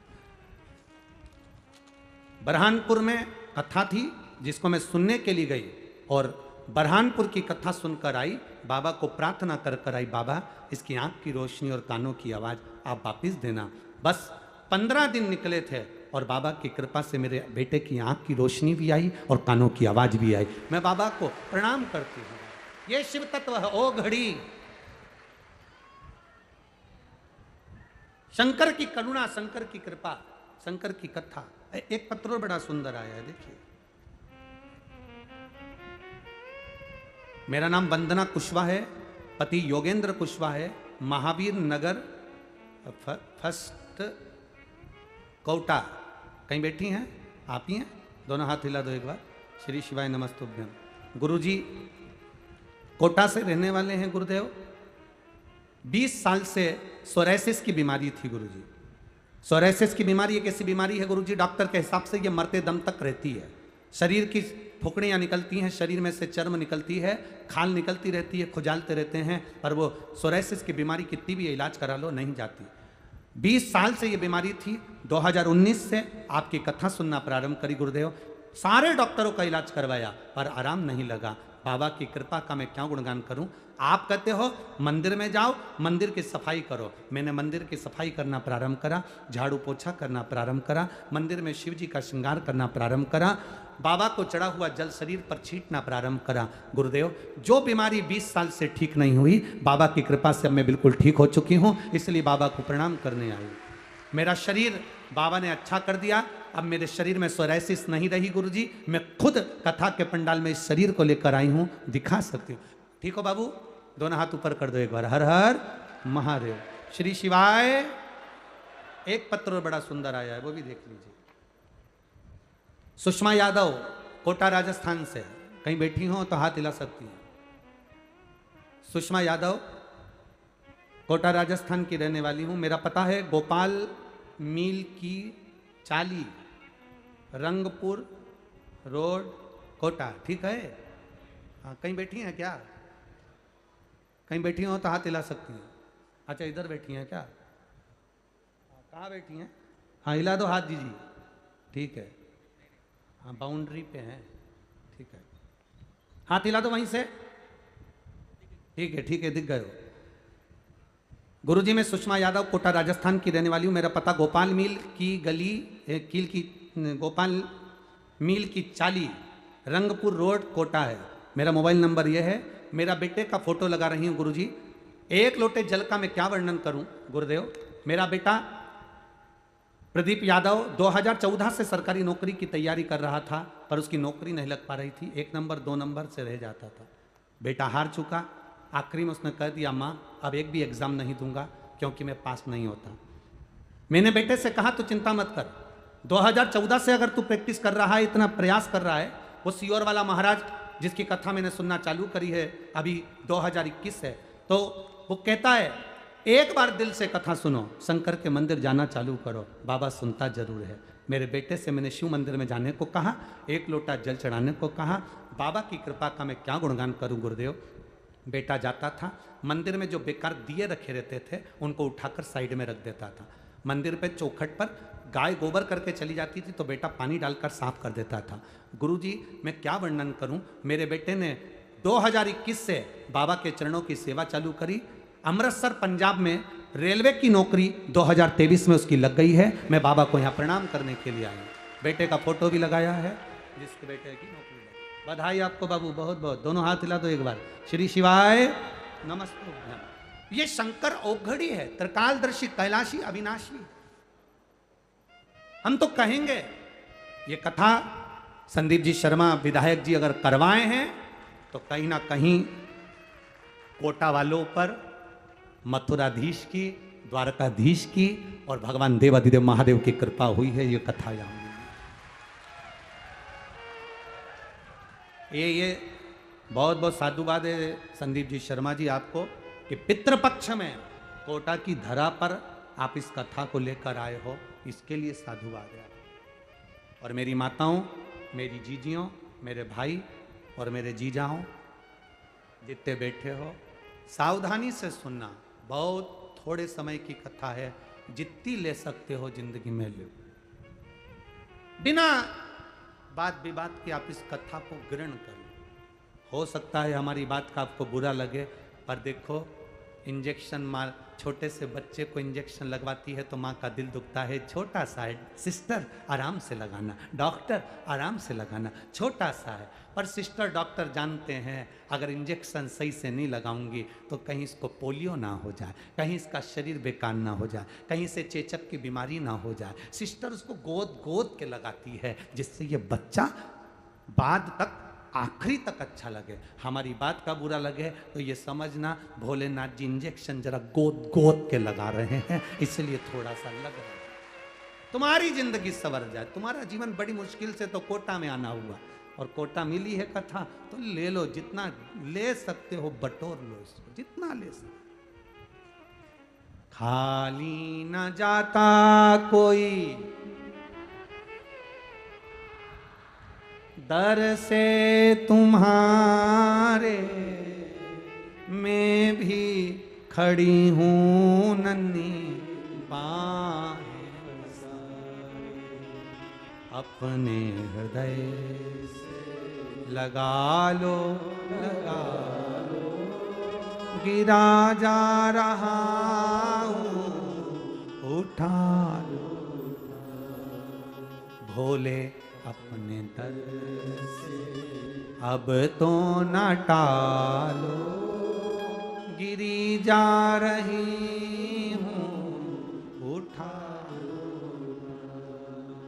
शिव कथा कर रही है। अब इनने कोई बेल तो बांधी नहीं, भभूति तो लगाई नहीं, नरियल मरियल तो कहीं बांध के आए नहीं, केवल शिव मंदिर में जाना है, एक लोटा जल दिखावे से नहीं विश्वास से चढ़ाना। भरोसा तुम्हारा पक्का होना चाहिए, कोई दूसरा नहीं करेगा। तुमको छींक आई ना, छींकना तुम्हें पड़ेगा। खांसी तुमको आई ना, खांसना तुमको पड़ेगा। खांसी तुमको आ रही हो और तुम अपनी बहू से कहो खांस खांस, बहू खांसेगी, बहू भी कह देगी सासू खांसी तो तेरे को आ रही। छींकना तुमको आ रहा है और तुम मुंह खोल के बैठे तू छींक छींकना तुझको आ रहा है, छींक तू। खांसी तुमको आई है तो खांसना तुमको पड़ेगा। भूख तुमको लगी है तो भोजन बोलो जम के तुम्हें करना पड़ेगा। बुखार आया तो दवाई तुम्हें खाना पड़ेगी। पेट दुखा तो दवाई तुमको खाना पड़ेगी।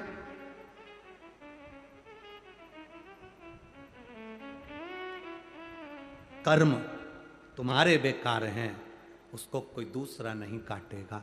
शंकर के मंदिर जाकर अपने कर्म को काटना तुमको पड़ेगा, कोई दूसरा नहीं काटना, कोई नहीं काटेगा।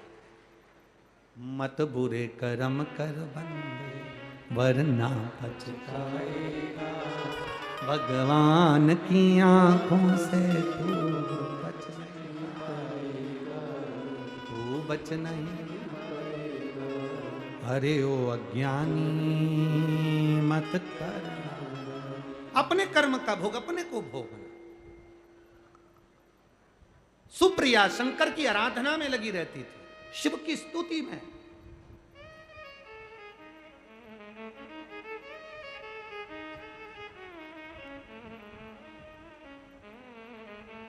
अपने बेटे को वृषकेतु को सुप्रिया ने एक बेलपत्र का फल जो दिखाया तो वृषकेतु भी जान गया कि बेलपत्र का रस तत्व क्या है। देवपितर गोपितर का वर्णन शिव महापुराण की कथा कहती है। पितरों के जो स्वामी हैं वो आर्यमा स्वामी हैं। आर्यमा देवपितर किसको कहते हैं? जैसे समाज में कोई अध्यक्ष हो जाता है, कोई उपाध्यक्ष हो जाता है, कोई सचिव हो जाता है, कोई मंत्री, कोई महामंत्री, कोई बन जाता है, ऐसे ही पितरों के जो देवता हैं वो आर्यमा हैं। पितरों के जो देवता हैं वो आर्यमा। आर्यमा ने एक निर्णय बना रखा है, अपना एक सभा बना रखी है। उस सभा में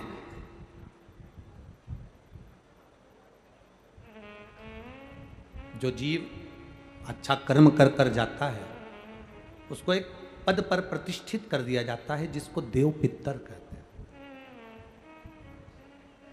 देव पितर का काम क्या है? कोई तुमसे पूछे कि पितर और देव पितर में अंतर क्या है, पितर और देव पितर में अंतर क्या आता है, देव पितर का कार्य क्या है?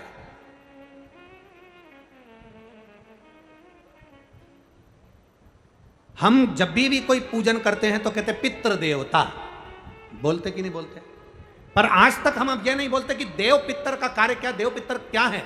पितर देव नहीं, देव पितर का कार्य क्या है? देव पितर का एक कार्य है, परमात्मा जीव को गर्भ में धारण करा देता है, पर जो शरीर गर्भ के अंदर बच्चे का बनता है, बेटा बेटी का जो गर्भ के अंदर शरीर बनता है, वो देव पितर निर्मित करते हैं। उनका काम क्या है? देव पितर का सबसे बड़ा कार्य है कि गर्भ में जो बच्चा है, उस गर्भित बच्चे को शरीर कैसा देना, उसकी नेत्र ज्योति कम रखना है, श्रवण शक्ति कम रखना है, उसकी छाती में, उसके हृदय में, उसके दिल में छेद करना है, हड्डी को कमजोर करना है, पांव टेढ़ा करना है, हाथ टेढ़ा करना है, या उस शरीर को सही तरह से निर्मित करना। ये देव पितर का काम।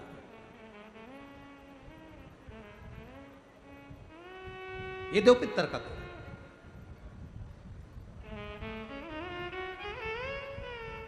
एक जैसे आप लोगों के स्मरण में होगा कि श्राद्ध पक्ष के अंदर चुटकी भर आटा दरवाजे की दोनों चौखट पर डाला जाता है। किसी किसी के यहाँ दरवाजे पर आटे से रंगोली बनाई जाती है। कहीं देखिए आप लोगों ने कि नहीं देखी? स्मरण में होगा किसी के, दरवाजे पर आटा डाला जाता है, वो देव पितर के भाव से डाला जाता है। जिस बेटे बेटी का मंगल विवाह नहीं हो रहा हो, शुभ कार्य की सूचना नहीं आ रही हो, बहुत दिनों से एक फाइल कहीं लगी हुई है, अटकी हुई है, नहीं काम हो रहा, हम उनसे कहेंगे ये जो 16 दिन श्राद्ध के हैं, जितने दिन निकल गए, जितने दिन बचे हैं उन दिन में आपके दरवाजे के बाहर एक चुटकी घर से आटा लाकर चौखट के इस ओर, चौखट के उस ओर, दोनों जगह चुटकी भर आटे को डालना प्रारंभ करो। 16 दिन श्राद्ध के पूर्ण हो। जब अमावस्या आए, किसी जलाशय, सरोवर, तालाब, बावड़ी, कुआं, उसके पास में घी का दिया लगाकर आना, बाबा से प्रार्थना कर आना। केवल 22 से 24 दिन निकलते हैं और घर में कोई शुभ कार्य की सूचना आना प्रारंभ हो जाती है। वो देव पितर का कार्य, वो कार्य देव पितर का। वो देव पितर किस तरह से करेगा? बेटे की शादी, बेटी की शादी, हम कहें किसी के 42 साल भी अगर उम्र हो गई है, 40 साल, 42 साल, 35 साल, 38 साल, शादी नहीं हो रही, तो कर देखना, एक बार बाबा से प्रार्थना कर देखना। देव पितर का कार्य क्या है? घर में शुभ कार्य को करवाना, घर में अच्छी चीजें लाना, गर्भ में जो बच्चा है उस बच्चे को शरीर पूरा देना, ये देव पितर का कार्य है। पितृदेव और देव पितर में बहुत अंतर है, बहुत अंतर। एक चुटकी आटा, अब तो थोड़ा सा रंगोली का काम ज्यादा हो गया, नहीं तो हमने पहले भी कथाओं में कहा है कि 3 जगह पर आटे की रंगोली काम करती है, जिसका फल 1000 गुना होता है। 3 जगह पर आटे की रंगोली काम करती है, हमने पहले भी कहा। पहला, पितरों की पूजन हो रही हो, पितरों का पाटा भरा रहा हो, पितरों के लिए जोत लग रही हो, पितरों के लिए या अन्य स्थान पर कहीं पूजन हो, तो वहाँ पर आटे की रंगोली काम आती है। वहाँ पर रंग बिरंगी या पत्थर की रंगोली नहीं, मिट्टी की रंगोली नहीं, आटे की रंगोली काम आती है। दूसरे नंबर पर, तुम्हारे घर में यज्ञ हो रहा हो, घर के बाहर यज्ञ हो रहा हो, यज्ञ चल रहा हो, उस यज्ञ में 3 परिधियां बनती हैं ब्रह्मा विष्णु महेश की। देखिए आप लोगों ने, यज्ञ कुंड जो बनाया जाता है, उस यज्ञ कुंड पर पत्थर की रंगोली नहीं, मिट्टी की रंगोली नहीं, आटे की रंगोली डलना चाहिए। ये पहले डलती थी, अब लोगों ने फैशन में दूसरी डालना प्रारंभ कर दी। आटे की रंगोली डली होती है जब हम साकल्य छोड़ते हैं, अग्नि को जब हम साकल्य देते हैं, तो जिस आटे की रंगोली उस पर बनी होती है, तो हमारी जो साकल्य छोड़ी जाती है, उसमें से एक अंश भाग हमारे पितरों के खाते में चला जाता है, जिससे पितरों की मुक्ति प्राप्त हो जाती है। तीसरा, आटे की रंगोली तीसरी, घर में शादी हो रही हो, मंडप बंधा हो, उस मंडप के नीचे जब पूजन हो रही हो, उस समय पर पत्थर की या मिट्टी की रंगोली नहीं। अगर पंडित पूजन करा रहे हैं या मंडप की पूजन हो रही है, जिसके नीचे लड़का लड़की की भांवर होगी, दूल्हा बैठेगा, दुल्हन बैठेगी, वहां मिट्टी की रंगोली या पत्थर की रंगोली नहीं, उस जगह पर आटे की, हल्दी की रंगोली डाली जाती है। अब आपके यहाँ डालते कि नहीं डालते पता नहीं, पर हमारे यहाँ शास्त्र रीति कहती है ये 3 जगह की जो रंगोलियाँ हैं ये हमको आटे की रंगोली डलने से। क्यों शादी के मंडप में पत्थर की रंगोली या मिट्टी की रंगोली क्यों नहीं डाली जाती? शादी के मंडप में यहाँ दूल्हा दुल्हन की शादी होती है, वहाँ पंडित जी भी आटे की रंगोली डाल देते हैं, घर की बहन बेटियाँ आटे की रंगोली डाल देती है। उसका कारण क्या होता है? जिसकी शादी में मंडप के नीचे आटे की रंगोली डलती है वहाँ पितरों को निमंत्रण नहीं देने की जरूरत पड़ती। वहाँ पितर उस वर कन्या को आशीर्वाद देते हैं, जिससे उनका वंश बढ़ता है, वंश रुकता नहीं। और ये निश्चित है जिसकी शादी में, जिसके विवाह में आटे की रंगोली डलकर भांवर हुई होगी, उसके घर में संतान सुख रुक नहीं सकता, उसके यहाँ संतान का सुख होता ही है। जिसके यहाँ आजकल ये पत्थर रंगोली डाल देते हैं, डाल दिया और कह दिया बस, क्योंकि आजकल फैशन में तो दुनिया जी रही है, तो आटे की रंगोली कौन डाले, तो वो फैशन में चल गया, तो संतान की प्राप्ति में भी थोड़ा सा। अब तुम देखो पहले का समय आज का समय कितना अंतर है हमारा।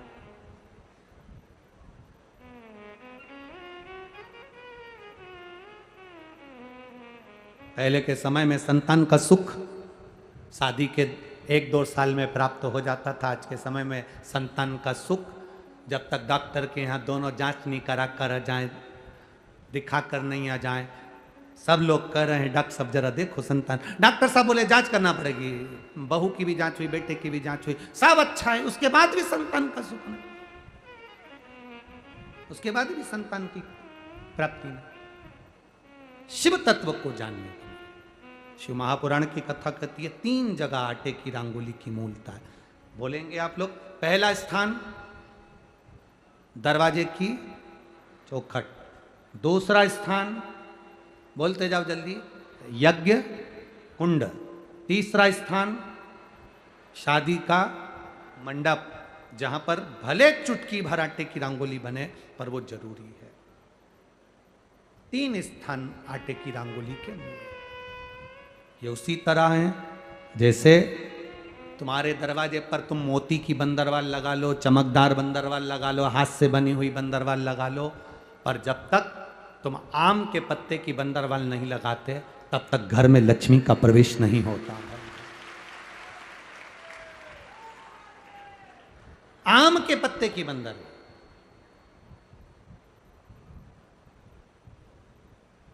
कहा गुरुजी आम के पत्ते की क्यों?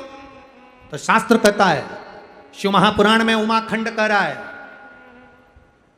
कामदेव आम के पल्लव में छुपकर बाण मार रहे थे। कहां छुपे थे? आम के पल्लव में, आम के पत्तों में छुपकर कामदेव बाण चला रहे। भगवान शंकर का जब तीसरा नेत्र खुला, कामदेव आम के वृक्ष पर भस्म हो गए, आम का वृक्ष जलने लगा, आम के पत्तों में अग्नि प्रकट होने लगी। तब वरुण देव आए और वरुण देव ने आकर हाथ जोड़कर निवेदन करा, बाबा बाबा। भोलेनाथ जी बोले क्या बात है वरुण? वरुण जी कहते हैं इस आम के वृक्ष ने तो कुछ नहीं बिगाड़ा, फिर ये क्यों जल रहा? आप कृपा करिए, दया करिए। शंकर भगवान ने वर प्रदान कर दिया, तूने मेरी दृष्टि का तेज ग्रहण करा है, मैं तुझे वर देता हूं। जिसके दरवाजे पर आम के पल्लव की बंदरवाल बंधती है, उसके घर में मेरी दृष्टि सदा पड़ी रहती है, वहां रोग व्याधि दुख नहीं आता। अब तो आम के पत्ते गायब हो गए और आम के पत्ते की जगह प्लास्टिक के आम के पत्ते बनकर आ गए, और लोगों ने उसी प्लास्टिक के आम के पत्ते की बंदरवाल बांध दी। महाराज आम के पल्लव पर शंकर की दृष्टि पड़ी, क्योंकि कामदेव जलकर भस्म हुआ था उसी आम के पल्लव पर बैठकर। आम के पल्लव पर बैठकर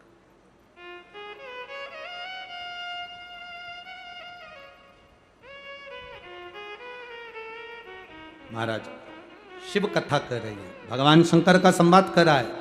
भगवान शंकर का स्मरण कर रहा है। जब सुप्रिया ने अपने पुत्र से कहा, वृषकेतु से कहा कि शिव भक्ति से भगवान शंकर को एक लोटा जल जब हम पितृपक्ष में भी समर्पित करते हैं तो हमारे पूर्वजों को वो जल प्राप्त होता है।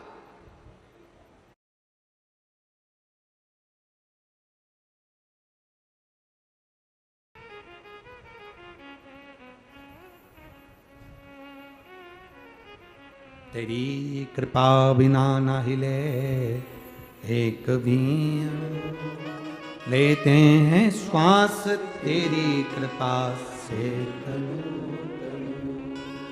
बखान क्या करूं मैं राखों के ढेर का, चपटी भभूत में खजाना।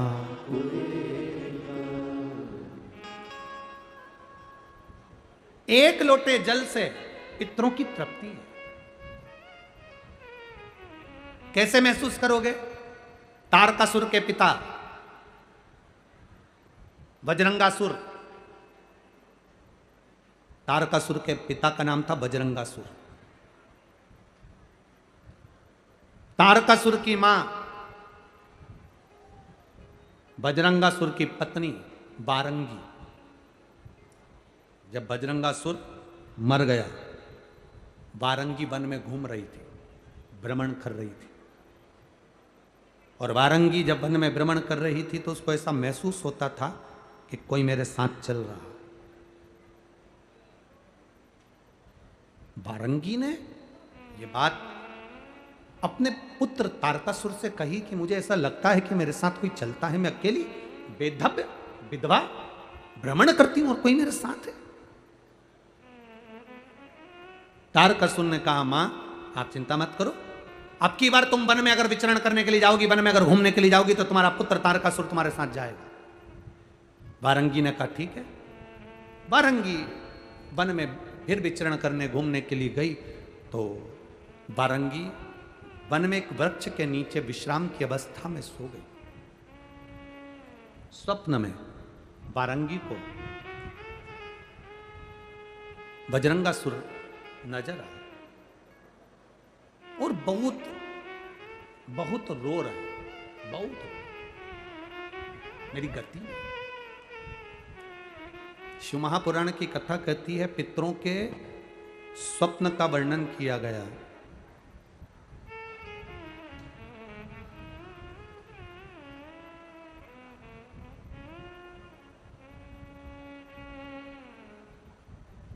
शिव महापुराण में पितृ मरे हुए व्यक्ति जो चला गया, वो व्यक्ति तुम्हें रोता हुआ नजर आ रहा है तो समझ लेना कि घर में कोई व्याधि, कोई तकलीफ, कोई कष्ट आने वाला है।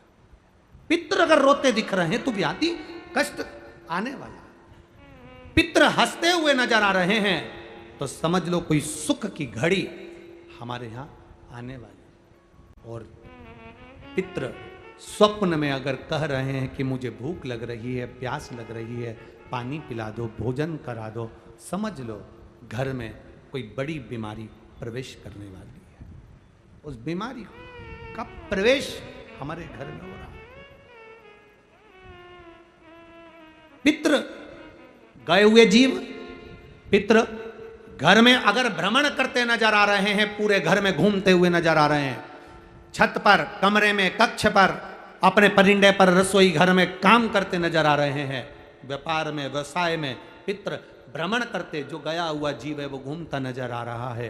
तो शिव महापुराण की कथा कहती है उस जीव को कुछ करने की जरूरत नहीं पड़ती।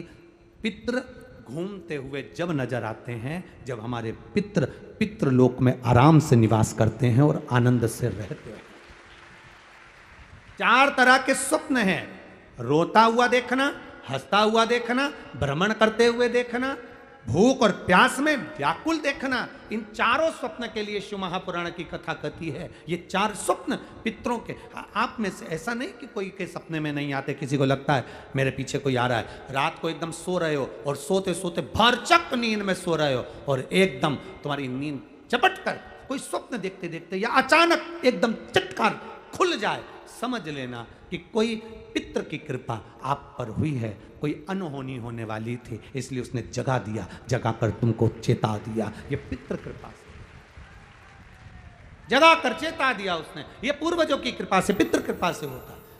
शिव महापुराण की कथा कहती है, मान लो अगर ये 4 स्वप्न, जैसे बारंगी कह रही है तारकासुर से, पुत्र तारकासुर मुझे ये स्वप्न नजर आ रहा है, मैंने स्वप्न में पिता को रोते हुए जाना है, मैंने तुम्हारे पितरों को रोते हुए जाना है। तारकासुर कहते हैं माँ तू चिंता मत कर, अब तो मैं पूरे जितने लोक हैं, देवलोक, असुर लोक, दानव लोक, जितने भी लोक हैं, इंद्र लोक, बैकुंठ लोक, सबको मैं जीत लूंगा, अपना बना लूंगा। मेरे पिता की अगर गति नहीं हुई तो मैं किसी देवता की गति नहीं होने दूंगा। तब असुर तारकासुर को क्रोध आ गया। तारकासुर ने चारों तरफ आक्रमण करना प्रारंभ कर दिया। इंद्रलोक अपना बना लिया, देवलोक अपना बना लिया, पितृलोक, सारे लोकों पर तारकासुर ने अपना आधिपत्य स्थापित कर लिया। सारे लोकों पर आधिपत्य अपना कर। अब सभी लोक पर जब तारकासुर ने अपना आधिपत्य स्थापित कर लिया, तब आखिरी में तारकासुर एक ऋषिवर यज्ञ कर रहे थे। बारंगी के कहने पर तारकासुर उस ऋषि के पास चले गए। हाथ जोड़कर, तारकासुर ने अभी तक हाथ किसी के नहीं जोड़े थे, केवल वर चाहिए था तो ब्रह्मा जी के हाथ जोड़े थे, बाकी के किसी के नहीं जोड़े। आखिरी में हाथ जोड़कर ऋषिवर से कहा, बारंगी ने, मेरा पति मुक्ति नहीं हुई, मुक्ति नहीं।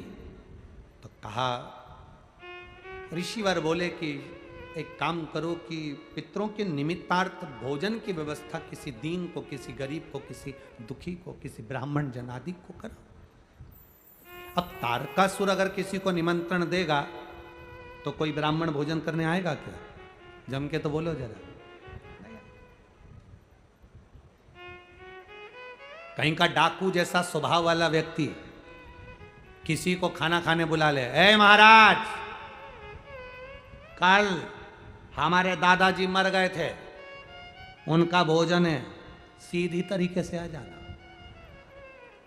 अब पंडित जी तो आधे तो बेचारे ऊपर से नीचे तक गीले हो गए, क्या भोजन करने जाएं? जब डरा कर बुलाया जाए, ए महाराज, कल हमारे दादाजी मर गए थे, उनका भोजन है, तुम आ जाना सीधी तरीके से। और बोला भी ऐसा कि सीधी तरीके से आ जाना। अब घर पे जाकर पंडित जी को बुखार आ गया। पत्नी ने पूछा, हुआ क्या?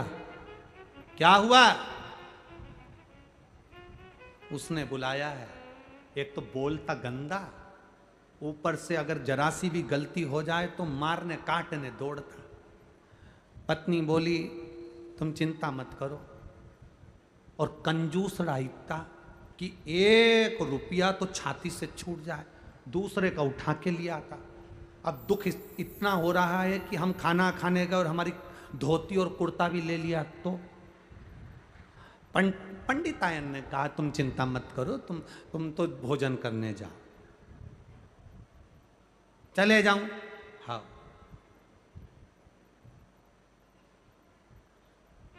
पक्का? पक्का। तू तेरी साड़ी तैयार रखना, मेरा भरोसा नहीं। पता नहीं बोली, फालतू की बात करते हो, दोनों बच्चों को ले जाओ। 2 से क्या होगा, तो 6 ही ले जाओ। उसने कहा 6 ही बच्चों को ले जाता हूं। उसको गुस्सा आएगा तो 7 में विभाजित हो जाएगा। 6 बच्चे गए, पंडित जी गए, भोजन करा। वो जो स्वभाव का था गुस्से वाला कंजूसड़ा, वो तो कहीं गया था, पत्नी को बोल कर गया था कि भोजन करा देना और दक्षिणा दे देना, और सुनो ज़्यादा तो पंडित जी खाएंगे नहीं क्योंकि मैं डरा के आया हूँ।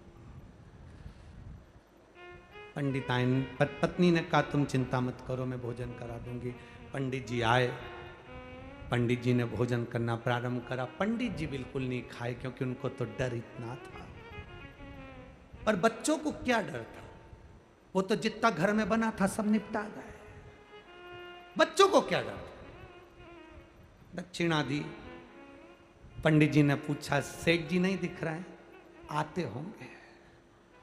पंडित जी ने सोचा वो आए उससे पहले अपन चले जाएं तो अच्छा है, नहीं तो ऊपर जाना पड़ सकता है।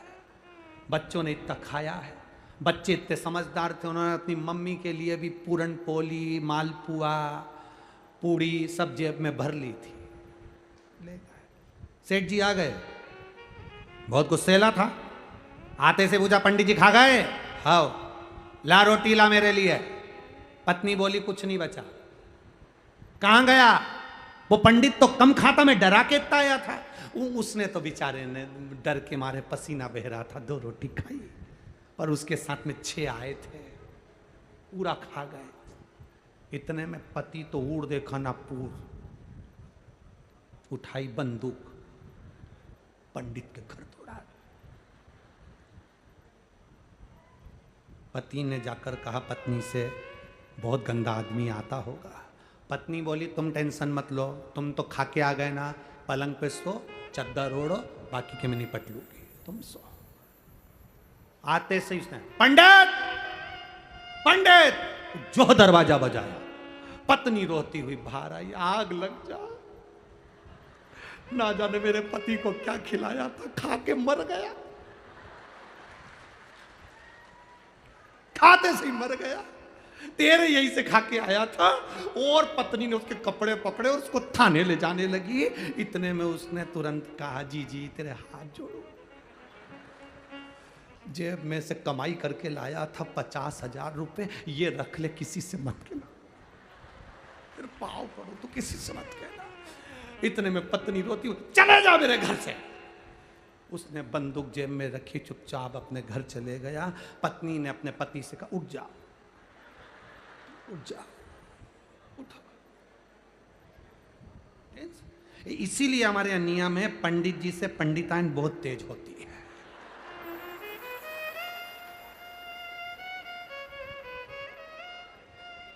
अब लोग हमसे कहते, गुरुजी तुम्हारी पंडिताइन,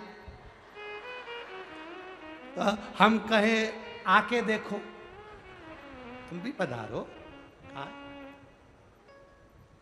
जानना, अब तारकासुर जैसा असुर अगर भोजन करने बुला है, तारकासुर जैसा असुर अगर किसी को भोजन करने बुलाएगा तो कोई आएगा क्या? जरा बोलो तो जम के रे कोटा वालों, कोई पहुंचेगा? तारकासुर जैसा असुर अगर भोजन करने बुलाए तो कौन आए? ये तो बुलाने वाले के ऊपर निर्भर करता है कि कितने प्रेम से, करुणा से, वात्सल्य से, स्नेह से बुलाया जाए तो आए। अब तारकासुर अपनी माता के कहने पर, बारंगी के कहने पर कहे ब्राह्मण बुला भोजन कर, अब जिसको निमंत्रण दे वो गायब हो जाए भोजन करने। तारकासुर क्या कौन आए? ना संत, ना साधु, ना गुरुजन, कोई ब्राह्मण जन, कोई भोजन करने नहीं। कौन भोजन करे? अब तारकासुर करे तो करे क्या? और पितरों के निमित्त, देवताओं के निमित्त भोजन कराना जरूरी है। अपने पिता बजरंगासुर के लिए भोजन कराना जरूरी है, और उसको पितृलोक में स्थान दिलाना जरूरी है। तो करे क्या? कोई भोजन करने आए? महाराज बड़ा कठिन। शिव महापुराण की कथा में अपन सुनेंगे, बजरंगासुर के उस भोजन का क्रम भी श्रवण करेंगे। इधर चरित्र आता है, बिंदुक नाम का ब्राह्मण भी जैसे जल में डूब कर मर जाता है तो उसकी गति नहीं होती, तो उसकी पत्नी चंचुला देवी कथा श्रवण कर अपने पति को मोक्ष प्रदान कर देती है। चंचुला मुक्ति दे देती। अब तुमरुका जी कथा कहते हैं, चंचुला देवी शिवजी से कहकर ईश्वर जी और गोरा जी बनकर शंकर पार्वती जी आते हैं, कथा के यजमान बनकर कथा श्रवण करते हैं। जोरदार ताली बजाएं ईश्वर जी और गोरा जी के लिए।